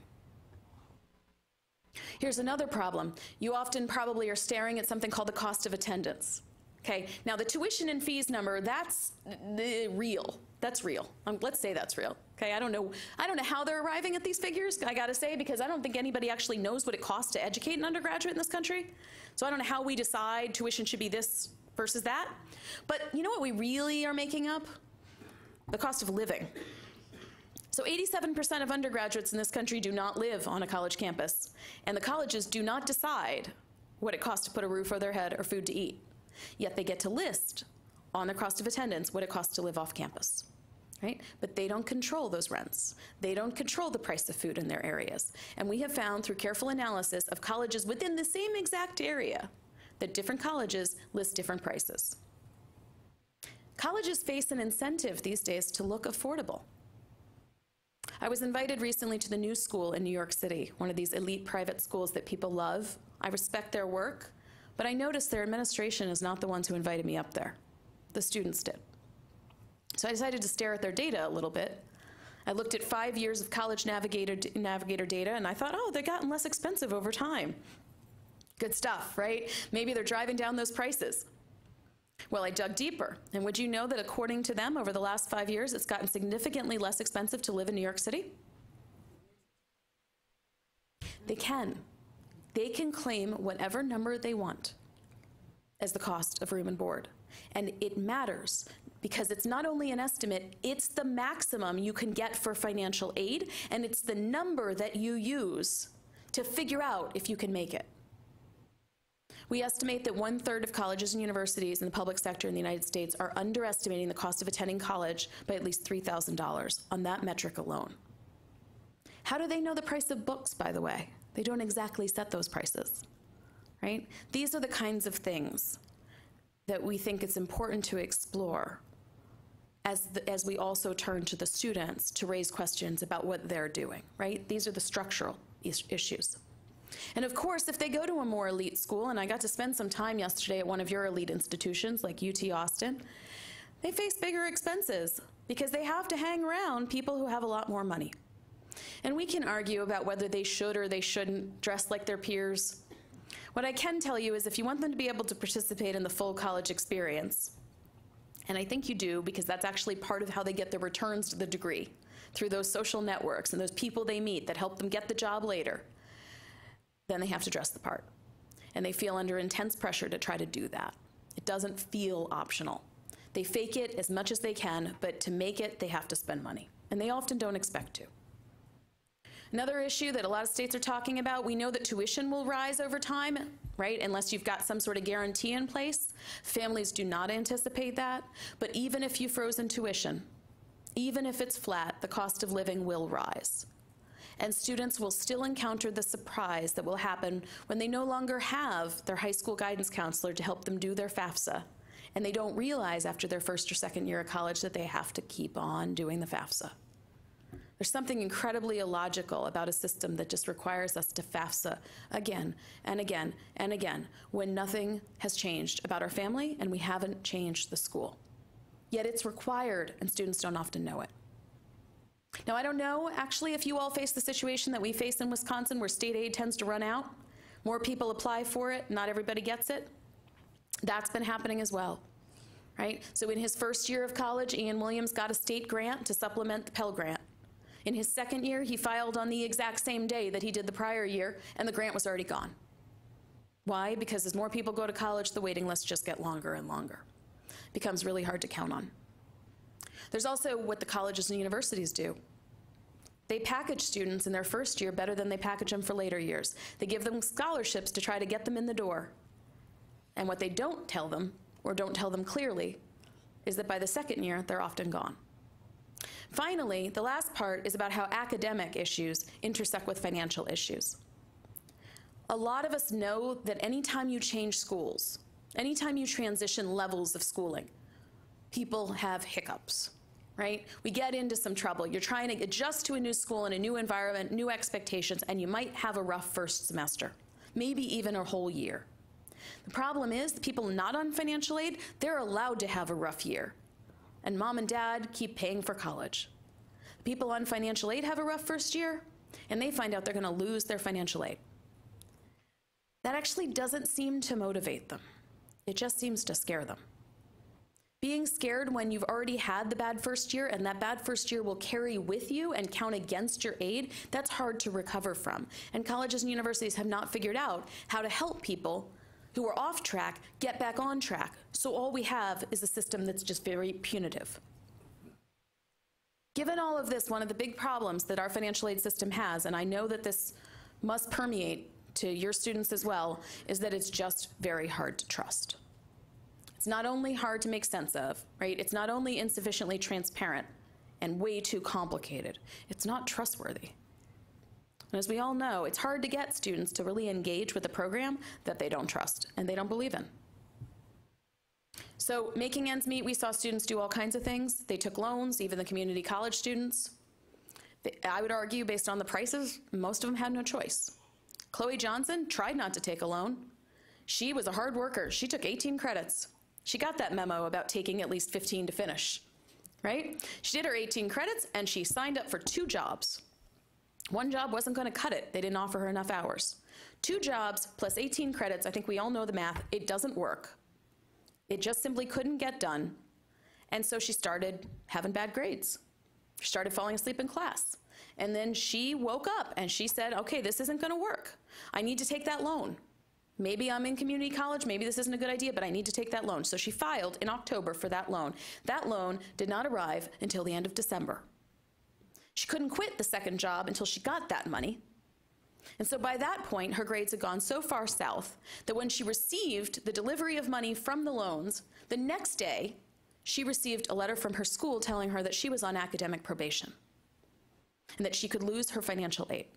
Now, they weren't taking it from her yet, but as a first-generation college student, she really didn't understand that. She thought she'd been kicked out of school for getting bad grades, and she knew how hard she tried to figure out how to make ends meet. So she dropped out. Okay? She's serving in the Navy now, 8 years later, still trying to find her way back to college, and she still hasn't finished repaying off those loans from that 1 year, of which she only really got half. Tons of students are working like Chloe Johnson. Okay, across the entire country, 70% of them. And when we have these visions in our mind about what that means, we think, that's some sort of like library checkout job, right? Where they're just kind of swiping stuff and then they're doing their homework on the side. No, because the work-study program is so underfunded, there's very few on-campus jobs. And not only are students working, but they're usually now working more than one job. Working multiple jobs is, as I explained before, harder than working a single job, right? You got to go back and forth. You've got commuting time. You've got 2 bosses to answer to. These are the problems that today's students are facing. And the other problem that they're facing that we don't talk about is that some of them want to work and still can't find a job.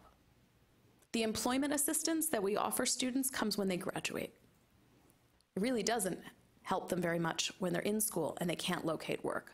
The problem with job search is that it's exhausting and dispiriting, and it doesn't pay.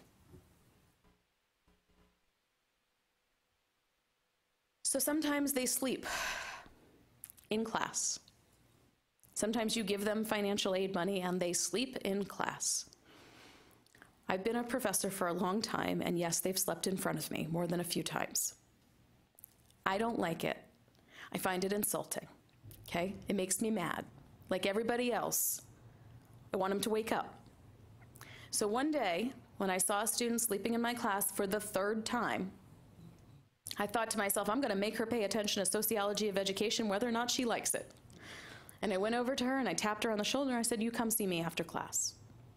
She came into my office, she sat down, I said, what is going on? And she started crying. And I thought, oh, that's nice. It wasn't until she really walked me through what she was going through that I realized how far off I was. What was happening was this young woman was working at the local grocery store, stocking shelves during the graveyard shift.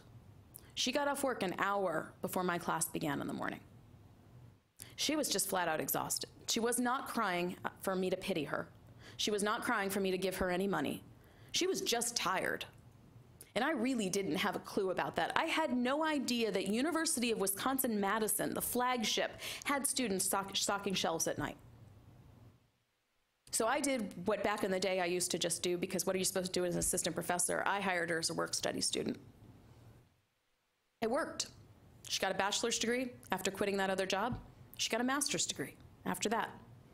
She now works at UW-Madison making good policy decisions. Okay? She got enough sleep. It really wasn't complicated. I didn't have to change my curriculum or my testing or come up with some program to convince her. I just had to give her a job that actually allowed her to be awake in my classroom. Students like her have a hard time finding their way out even when they know they have to do something different. Okay, when I ran short of money in college, I called my grandfather. He gave me a nice lecture accompanied by some Jewish guilt and a check. I took it over and over and over again, and I'm so grateful that he did. But most people can't. And so we're seeing something else that really has driven me to be out here talking about these issues, and it's what was alluded to in the opening remarks. We have a growing number of students in this country who do not have their basic needs secured. What that means is that they don't have the conditions for education established. They haven't necessarily eaten before they enter the classroom, and they haven't necessarily slept because they don't have a place to sleep. The first time that I saw this happening, I thought, well, ramen. Maybe we just need some home economics, some rice and beans, and some ramen. We can solve this problem. It can't be that big a deal. Until we went out there and we didn't just survey these 3,000 students. We went out there and did it again and again. So I have now just completed a study that will be released next week that includes 33,000 undergraduates at 70 community colleges in 24 states, including your entire Dallas district. Next week, we will reveal that 2 in 3 of the students we surveyed measure according to USDA measures. They measure as food insecure. And 1 in 3 registers as so food insecure so as to be hungry. In addition, 1 in 2 qualify as housing insecure, and 14% qualify as homeless. When I say homeless, I am not talking about couch surfing. I'm talking about sleeping in a car, sleeping on the street, sleeping outside the very classroom you go to school in the morning. This is not what most higher education administrators thought they signed up for. Okay? That's what K-12 schools deal with. We have federal policies to help those students, right? We have a national school lunch program to make sure that they get milk and lunch. We don't have any of those policies in higher ed. We have housing authorities that will kick you out if you go to college. Okay? We have shelter systems that say explicitly not for college students. But we also have places like the Houston Food Bank that's decided it would be a good investment of their time and resources to provide food scholarships to Houston Community College students. So we actually do have signs of what to do here. We just have to scale that up and get moving. Because in the meantime, these folks are literally out in the cold. We tracked the students didn't, for the most part, graduate. What they did do was try college and end up with debt. And mostly, I want to point out that debt was from the first year of college. The riskiest year of college is the first year, the year you're not sure if you're going to sink or float. But these folks are having to take debt for that very first year. And I'll tell you, we measured whether, their information about whether or not they should take debt or not, right? We measured whether they knew the amount of the interest rate. We measured sort of their willingness to repay in the future. We measured how much they cared about college, right? The sort of things you'd want to weigh if you were advising somebody whether or not to take a loan. Most of them had very high levels of financial literacy, which actually makes sense because the people with the least money have been balancing budgets with very little money for a really long time. Nevertheless, even if they thought they shouldn't take a loan, they had to take a loan. And when it didn't work out, when college didn't prove successful for them, they walked away with an average of about $5,000 to $9,000 of debt and no ability to repay it. So I think we can do better than this. And I think the first thing is to answer that big puzzle that I started with at the beginning. I hope I've convinced you by now. Yeah, remediation matters. Fitting in matters. But one of the reasons students in remedial classes aren't doing well is they're working so many hours. They are the ones most likely to be working. And we all know that mastering math when you didn't take it well the first time is harder to do when your attention is divided. It's hard to even do well in remediation when you can't get there because you don't have enough gas money to get there. Right? We know attendance rates are lower in those classes. We've never really asked ourselves why. Money matters. The problem is there's no simple fix to that problem. Those living costs deserve as much attention from us as tuition and fees because they actually constitute the majority of the cost of attendance. And while we suggest that colleges and universities can't do anything about those living expenses, in fact, they can. Right? Colleges and universities do play a role in the prices that their neighboring landlords set when they're charging for those apartments. But they play an especially big role in the price they say it actually is to live in their neighboring area. They can get involved with their local housing authorities and have conversations about aligning policies so that areas that communities can actually get students to degree completion. They can meet up with food banks and food pantries so that they can address students who have emergency needs. The biggest challenge here is actually to move beyond talking about FAFSA, to get past helping students fill out the form that at the end of the day often leaves them incredibly short. And to be honest with them about the prices that are coming in their future. While it's scary to think about what those prices are and we don't want to frighten them, at the same time, the surprise is often the worst part, right? It's actually better, research shows, to be persistently poor than to have all of this volatility in your income where you're going up and down all the time and you don't know which end is up. We don't prepare them that way. We talk about the first year and then we leave the rest out of it. You might think that I must be one of the biggest crusaders for the forgive debt call that is out there, and I'm actually not, okay? Because debt isn't the problem. This problem is not debt. Debt is the symptom of a much broader problem, and the problem is the price. There are people, including my children, who can perfectly well take debt for college. Be completely fine for them to borrow to cover their living expenses when they go. They will repay it, and if they don't, I will. The problem is the people whose children don't have college professors for parents, right? The people who need college to get a decent job in the world. They're taking on debt that they cannot afford to risk. And so what we need to be doing is working on that challenge, to lower the price for the most vulnerable people during the most vulnerable time, which I would argue are the first couple years of college.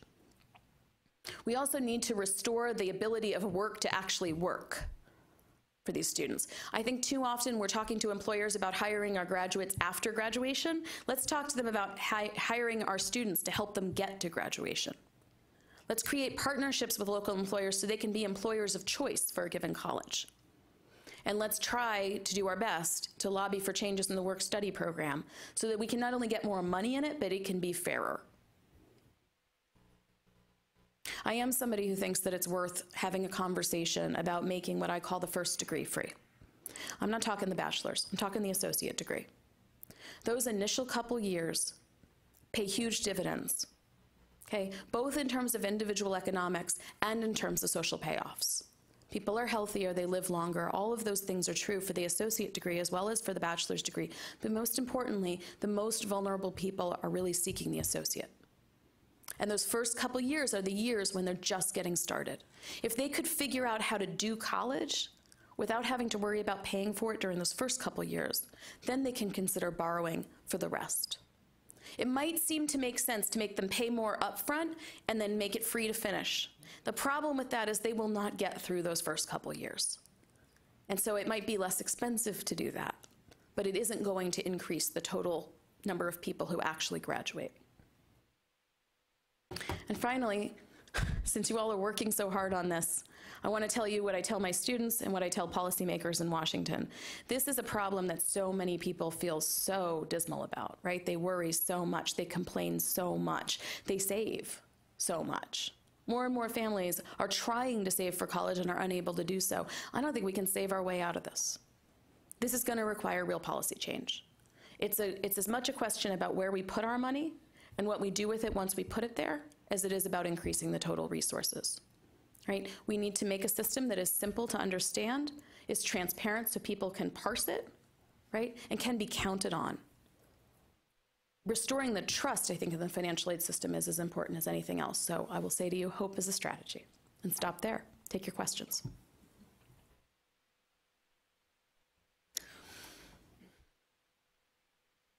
Somebody's got a question. Thank you for your presentation. Sure. Very informative. I wanted to tear up there, but it is true.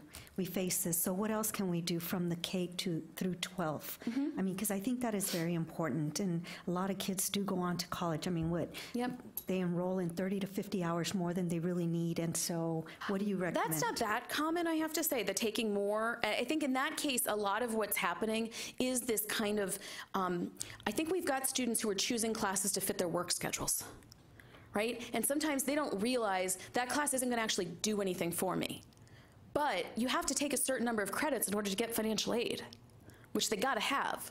But the classes they really need don't fit their work schedules. You see what I mean? So I think that the dynamic of taking too much is actually at the core financial at the end of the day. The question about what to do on the K-12 side is for me, the hardest question. And frankly, the reason is I'm really afraid of scaring these students. I think there's got to be a way, though, to give them better information about what's coming. So this morning, a woman who works in a library in an elementary school said to me, what do I tell the kids? Right? We tell them that, you know, it's going to be okay. You should aspire to college. You should want to go. And if you do, you'll do the FAFSA, and we got your back. And how do I tell her it's not the truth?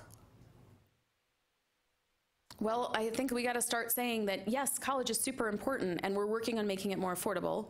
And in the meantime, you need to know that it's going to be really hard, right? We're not going to kid you about this. It's going to be really, really difficult. And so you have to have a plan and a backup plan and a backup plan. And the family needs to as well, right? The family needs to know that if a student thinks they're going to work their way through college, if they can't get the job that they need, what are you going to do? Families, I've seen, are even starting to do things they didn't want to do in the past. Families who would never accept support from the government are willing to take some government support while their child's in college so that they don't ask the child for the money. Think about food stamps, right? We could do more to help students get on food stamps. We could also do more to help their families get on food stamps while they're in college. Again, just so they can get that person to degree completion. Seen a lot of people with a lot of pride who are doing that because they don't have any other option. So talking with them about that even at a younger age, which is there's a lot more you have to do as a parent, right, than just save and just do the FAFSA. Those two things are not going to get it done anymore. And the last part, frankly, is we have too many people who are just hoping that college will be affordable and aren't voting. They have to look at plans. They have to learn to think about these issues the way they think about all other issues that they care about, right? Because regardless of what party you're on, somebody has to be offering you a plan to make this more affordable, right? And we had some of that in the last election, right? We had varying levels of discussion about this topic. This topic matters to so many families. And they're not treating it like the serious issue that it has to be. They're not dealing with it until they're 2 or 3 years away from it, and it's too late to do anything about the price then. Yeah. Yes. Hi, Tom. Hi, Sarah. I get my red light on. So your stories are typically about the traditional aged student. And at community colleges and in our sector, we serve a lot of older students. So is the structures different, the counseling different? Problems are often the same though, right? No, they are. And I have to say, I'm talking to you about one study that I did of a whole slew of studies over time. And I've done lots of studies in the community college sector, and I've done one, not this type of study, right, in your sector. I think that there are similarities. I think in some cases there's more similarities than people think. Like, I've heard folks who have argued we should split the Pell Grant program and we should treat the independent students differently from the dependent students. The independent students, they argue, can, have families and will go get jobs, and I've even heard people say, well, they can just turn to the cash assistance program if they need help. Well, no, because those programs don't support college attendance anymore like they used to. Right? In fact, the prices facing independent students at community colleges are higher than the prices facing dependent students because they often qualify for less aid. Even those elite schools that make promises that say you will not pay any, you won't have to take loans to go to those schools, places like the University of Pennsylvania. I know a 35-year-old man graduated from community colleges, $20,000 a year is his total income. The University of Pennsylvania gave him a price tag of $42,000 a year. It ain't not free, because he's 35. There's a lot of stuff baked into this system that creates a lot of inequality among those students. Of course, the other challenge I didn't really talk about as much is childcare. And this is a crisis. I mean, the fact is, as more people have gone to college who need childcare, the amount of funding for childcare on community college campuses has gone down, or college campuses of all types, frankly. And this is really short-sighted because we actually know how good it is for college, for young children, for their parents to be in college, for the parents to get college degrees. It's actually one of the best things we can do for kids. We're talking all about preschool. I would like to complement that with these strategies, right, to ensure that the community college students take a mom who's got her kid in a child care center and go talk to her about community college. Put them both in school at the same time. You'll see big returns. The research is all there on that. And they will never depend on public assistance again, and they will pay taxes. But we're just not doing that right now.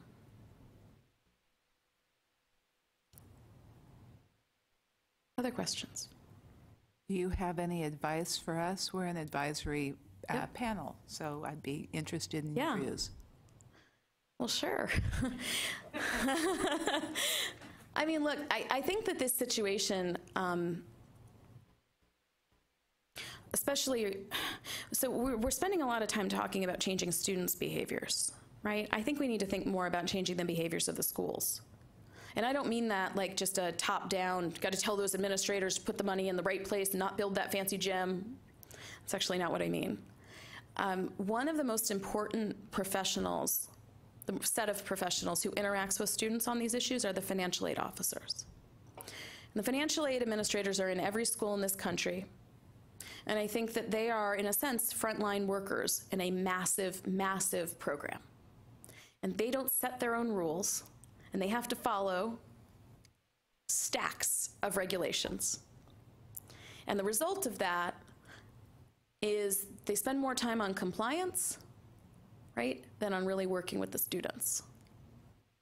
And I don't fault them for it. And some of it comes from their professional development, which is frankly extremely varied. There's actually no one pathway to even become an aid officer. There's a lot of pathways. And we don't know that you've gotten the kind of training that you would need, right, to deal with the family that is as strapped as some of these folks are. I think we need to do more to support them. I think you could affect a lot more students by educating a lot of financial aid officers on techniques for how to work with people who are economically constrained, right? Both in terms of, frankly, empathy and case management tools, stuff that we teach in social work, but also in terms of doing a little more detective work to figure out not only what money the student does have available or could be brought to the table so as to actually meet the need, right? So for example, there's been a lot of discussion about training the financial aid administrators so that they know at least to refer students to benefits programs, right? So that if they are eligible for food stamps, for example, they might be able to get screened for them. You know, the state of Texas won't be paying very much more for that, right? That's federal funding. And you can draw down on it or you cannot draw down on it, right? And those are choices. But the aid administrators affect hundreds and hundreds, if not thousands, of students at each of those campuses. And so rather than going student by student to educate them, maybe one strategy is to educate those folks. Same thing might be said for student affairs professionals, right? I don't think it's quite the distance that we need to go with aid administrators to go from compliance to the kind of work that I'm talking about.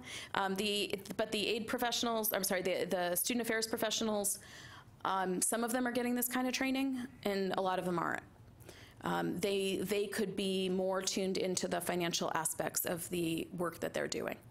And the academic advisors could be better cross-trained with the people who are working on the financial and social sides of things so that they don't make mistakes like pushing a student to take a harder course, right, or you know, to maybe even switch to an easier major, which then conflicts with their financial aid.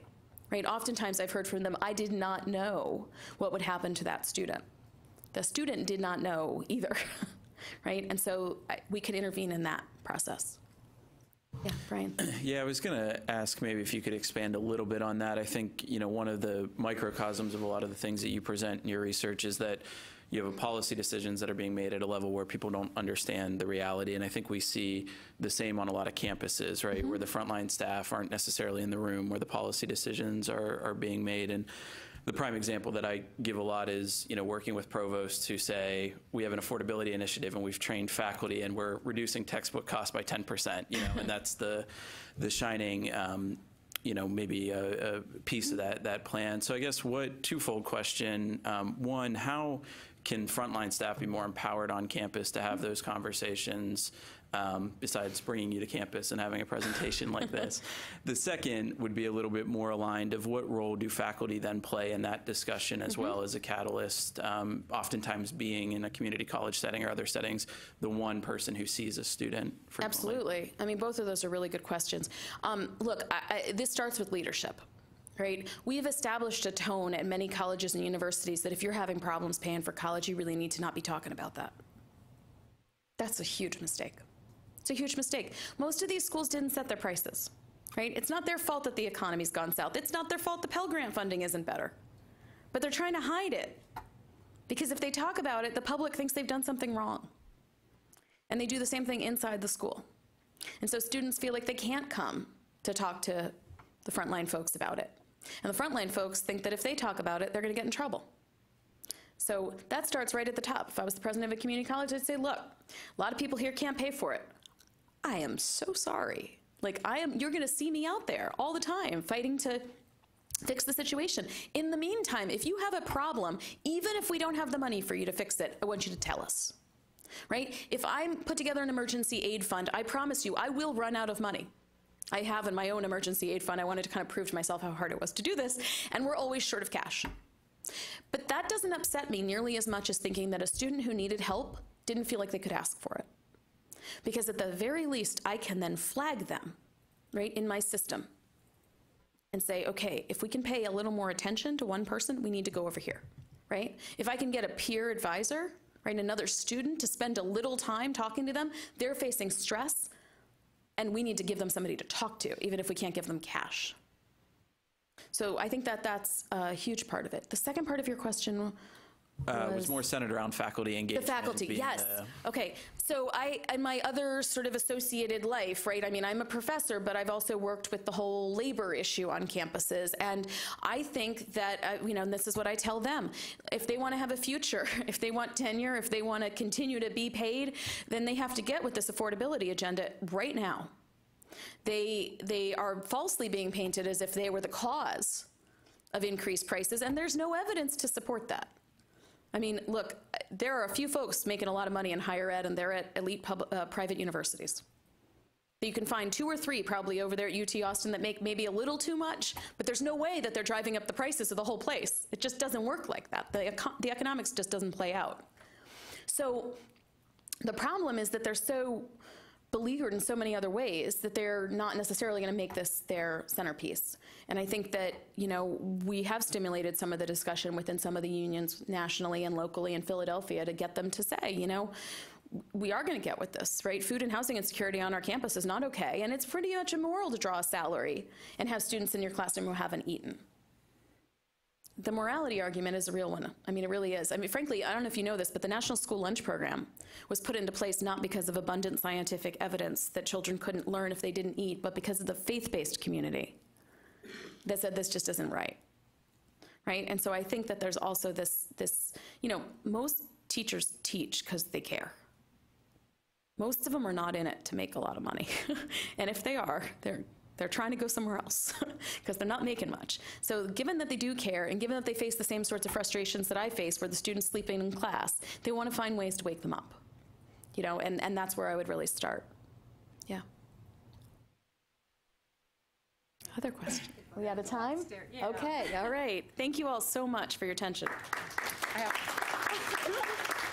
at that. I have a Austin Nuts collection in the map of Texas, and a Keep Austin weird keychain for you, and a bandana to wear on 6th Street when you're out, okay? Thank you very much, and we'll continue the discussion upstairs with the 60 by 30 team. Thanks. That's great.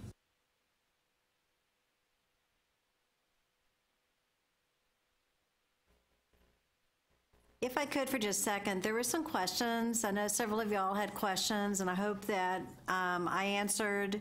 If I didn't, I'd love to hear some more from you. But bottom line is, what we're looking at in the next about 30 minutes is to try to work through the action plan, to take a look at what are the steps that are needed. And we are not, again, I want to say, we are not wanting the absolute finished product.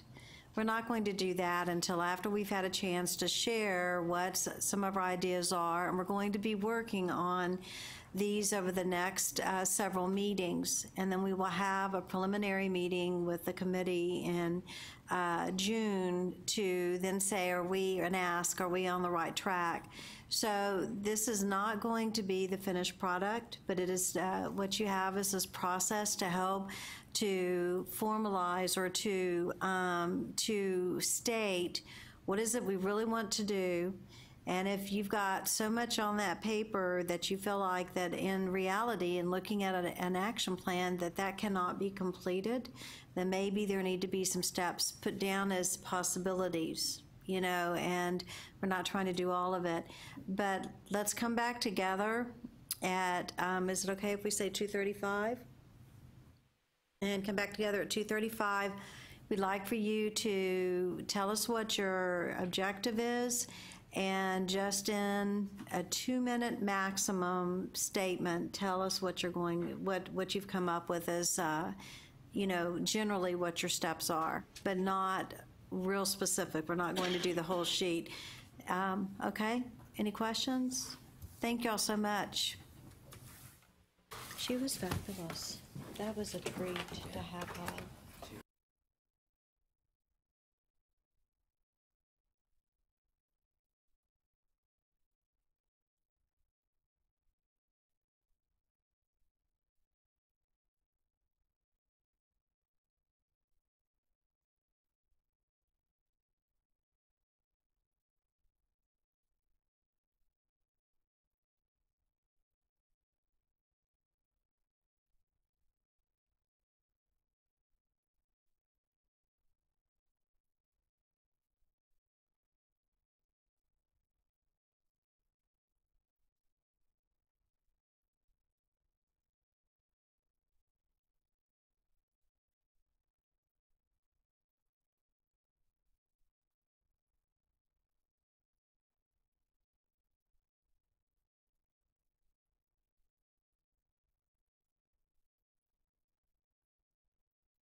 Yeah, they're the ones that I got them right here.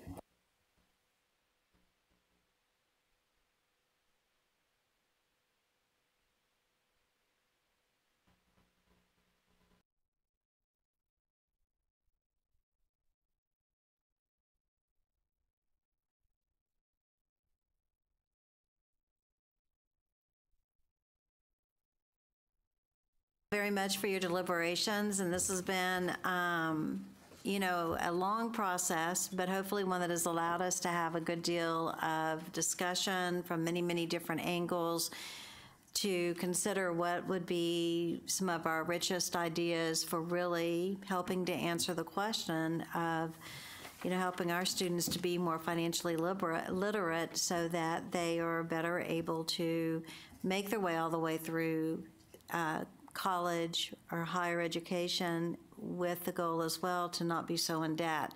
So thank you for your deliberations. What we're asking right now is for about a 2-minute presentation from each of the groups, and then we will pick up next time with, and remember again, this is not the end of it all, but next time we'll deal with our other 2 groups, which would be curriculum and the parental focus, and then after we've had that opportunity, then we can start pulling everything together, which we will be doing in May and June, to make sure that we, you know, don't have duplications and look at how we can merge things together.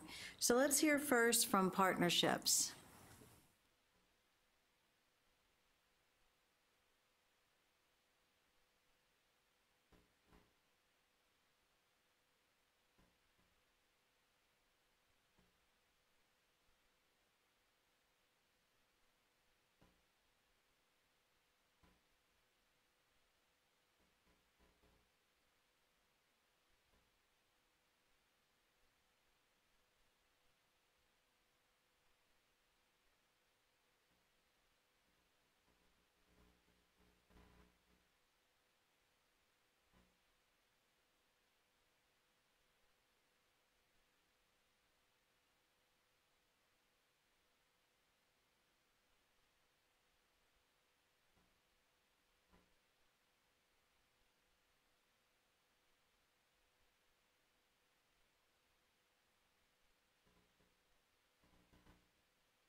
Well as Money Smart Week, which also falls in April. A couple of other things we thought about was, I think it's May is Choose Privacy Week, and then also September College Month, but we were basically thinking of what's already in existence that we could piggyback on and incorporate our message in there. And then in terms of partnerships with particular organizations, we were looking for organizations that had experience in this content matter. So we identified the Federal Reserve and the FDIC, both which have pretty robust financial literacy curricula. And specifically the Federal Reserve, which also has volunteers and can do volunteer or train the trainers, so can train volunteers in curriculum delivery. We also thought about the banking association, so both the Texas Bankers Association and the Independent Bankers Association. And we were thinking along the lines of, you know, financial institutions have a mandate through the Community Reinvestment Act to give back to their community, essentially, and many of them do that through providing financial literacy sessions in communities. And then we also wanted to include in there the Texas Association of Business as a recommended partnership. Then we started thinking through some recommended community-based organizations and nonprofits that could support really specifically mentorship. So we were interested in looking at the one-on-one delivery specifically to students to support making those informed decisions in regards to higher education. We thought about interfaith groups, junior achievement, United Way. We're really looking at Texas-wide organizations. And then we thought we would pay for it through the CFAT Foundation, which I forget what CFAT stands for. Oh, College for All Texans. Got it. That's as far as we got. Right? Thank you very much. Okay, let's hear from, how about loan counseling? All right. Our original goal statement was very ambitious and large, talking about education from high school through community college through universities, and we had a bunch of things that we wanted to be taught, which is to say penalties, personal burden, legal obligations, repayment schedules, return on investment. We had a bunch of things. So taking our vision, we broke it down into projects, and we have 10 projects that is necessary to implement that goal. So if you want to, yeah. So we were working on refining the project statements and completing the project statements. So we want to establish a junior, high school juniors directed course that talks about the things that I mentioned just a minute ago. And that's one project, and that would be broken down in steps about setting up a class. And I really don't think it's up to us to talk about how you set up a class. I think people know how to do that. Loan counseling information. We want to be able to get the information out to the parents, maybe through the PTA or other organizations, so that those that don't have a robust high school counseling programs, small things, homeschoolers, religious schools can still have access for this information, that it doesn't rely on the public school system. So that would be a project to figure out how to get the information out. So there's the information to push it out, and the groups to push it out. Related, but two separate things. It would be good to have a standardized communication methodology for getting the required information out, help people who are transferring through the school system, through the years, know what to expect as they jump around through the levels of schooling. Then in ACC, I'm saying that, community college, again, we need that information to be taught to reinforce what is happening in the high school. It comes back again in the community college.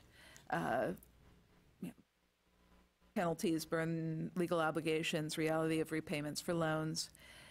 And we were thinking that, and that would, a class would pick up, an entry-level class, a freshman level class would pick up the traditional students, but what about the returning students? What about people who aren't in the schooling system and are thinking about returning to it? It would be nice to have a set of open seminars for people who are considering coming back to school to understand what the loan programs are and what they mean. And maybe they'll come back to school and maybe they won't, but they'll have the information. It's just like quarterly, open the doors, let the people come in and talk about it. And then either they go back to school or they don't. So that's a program.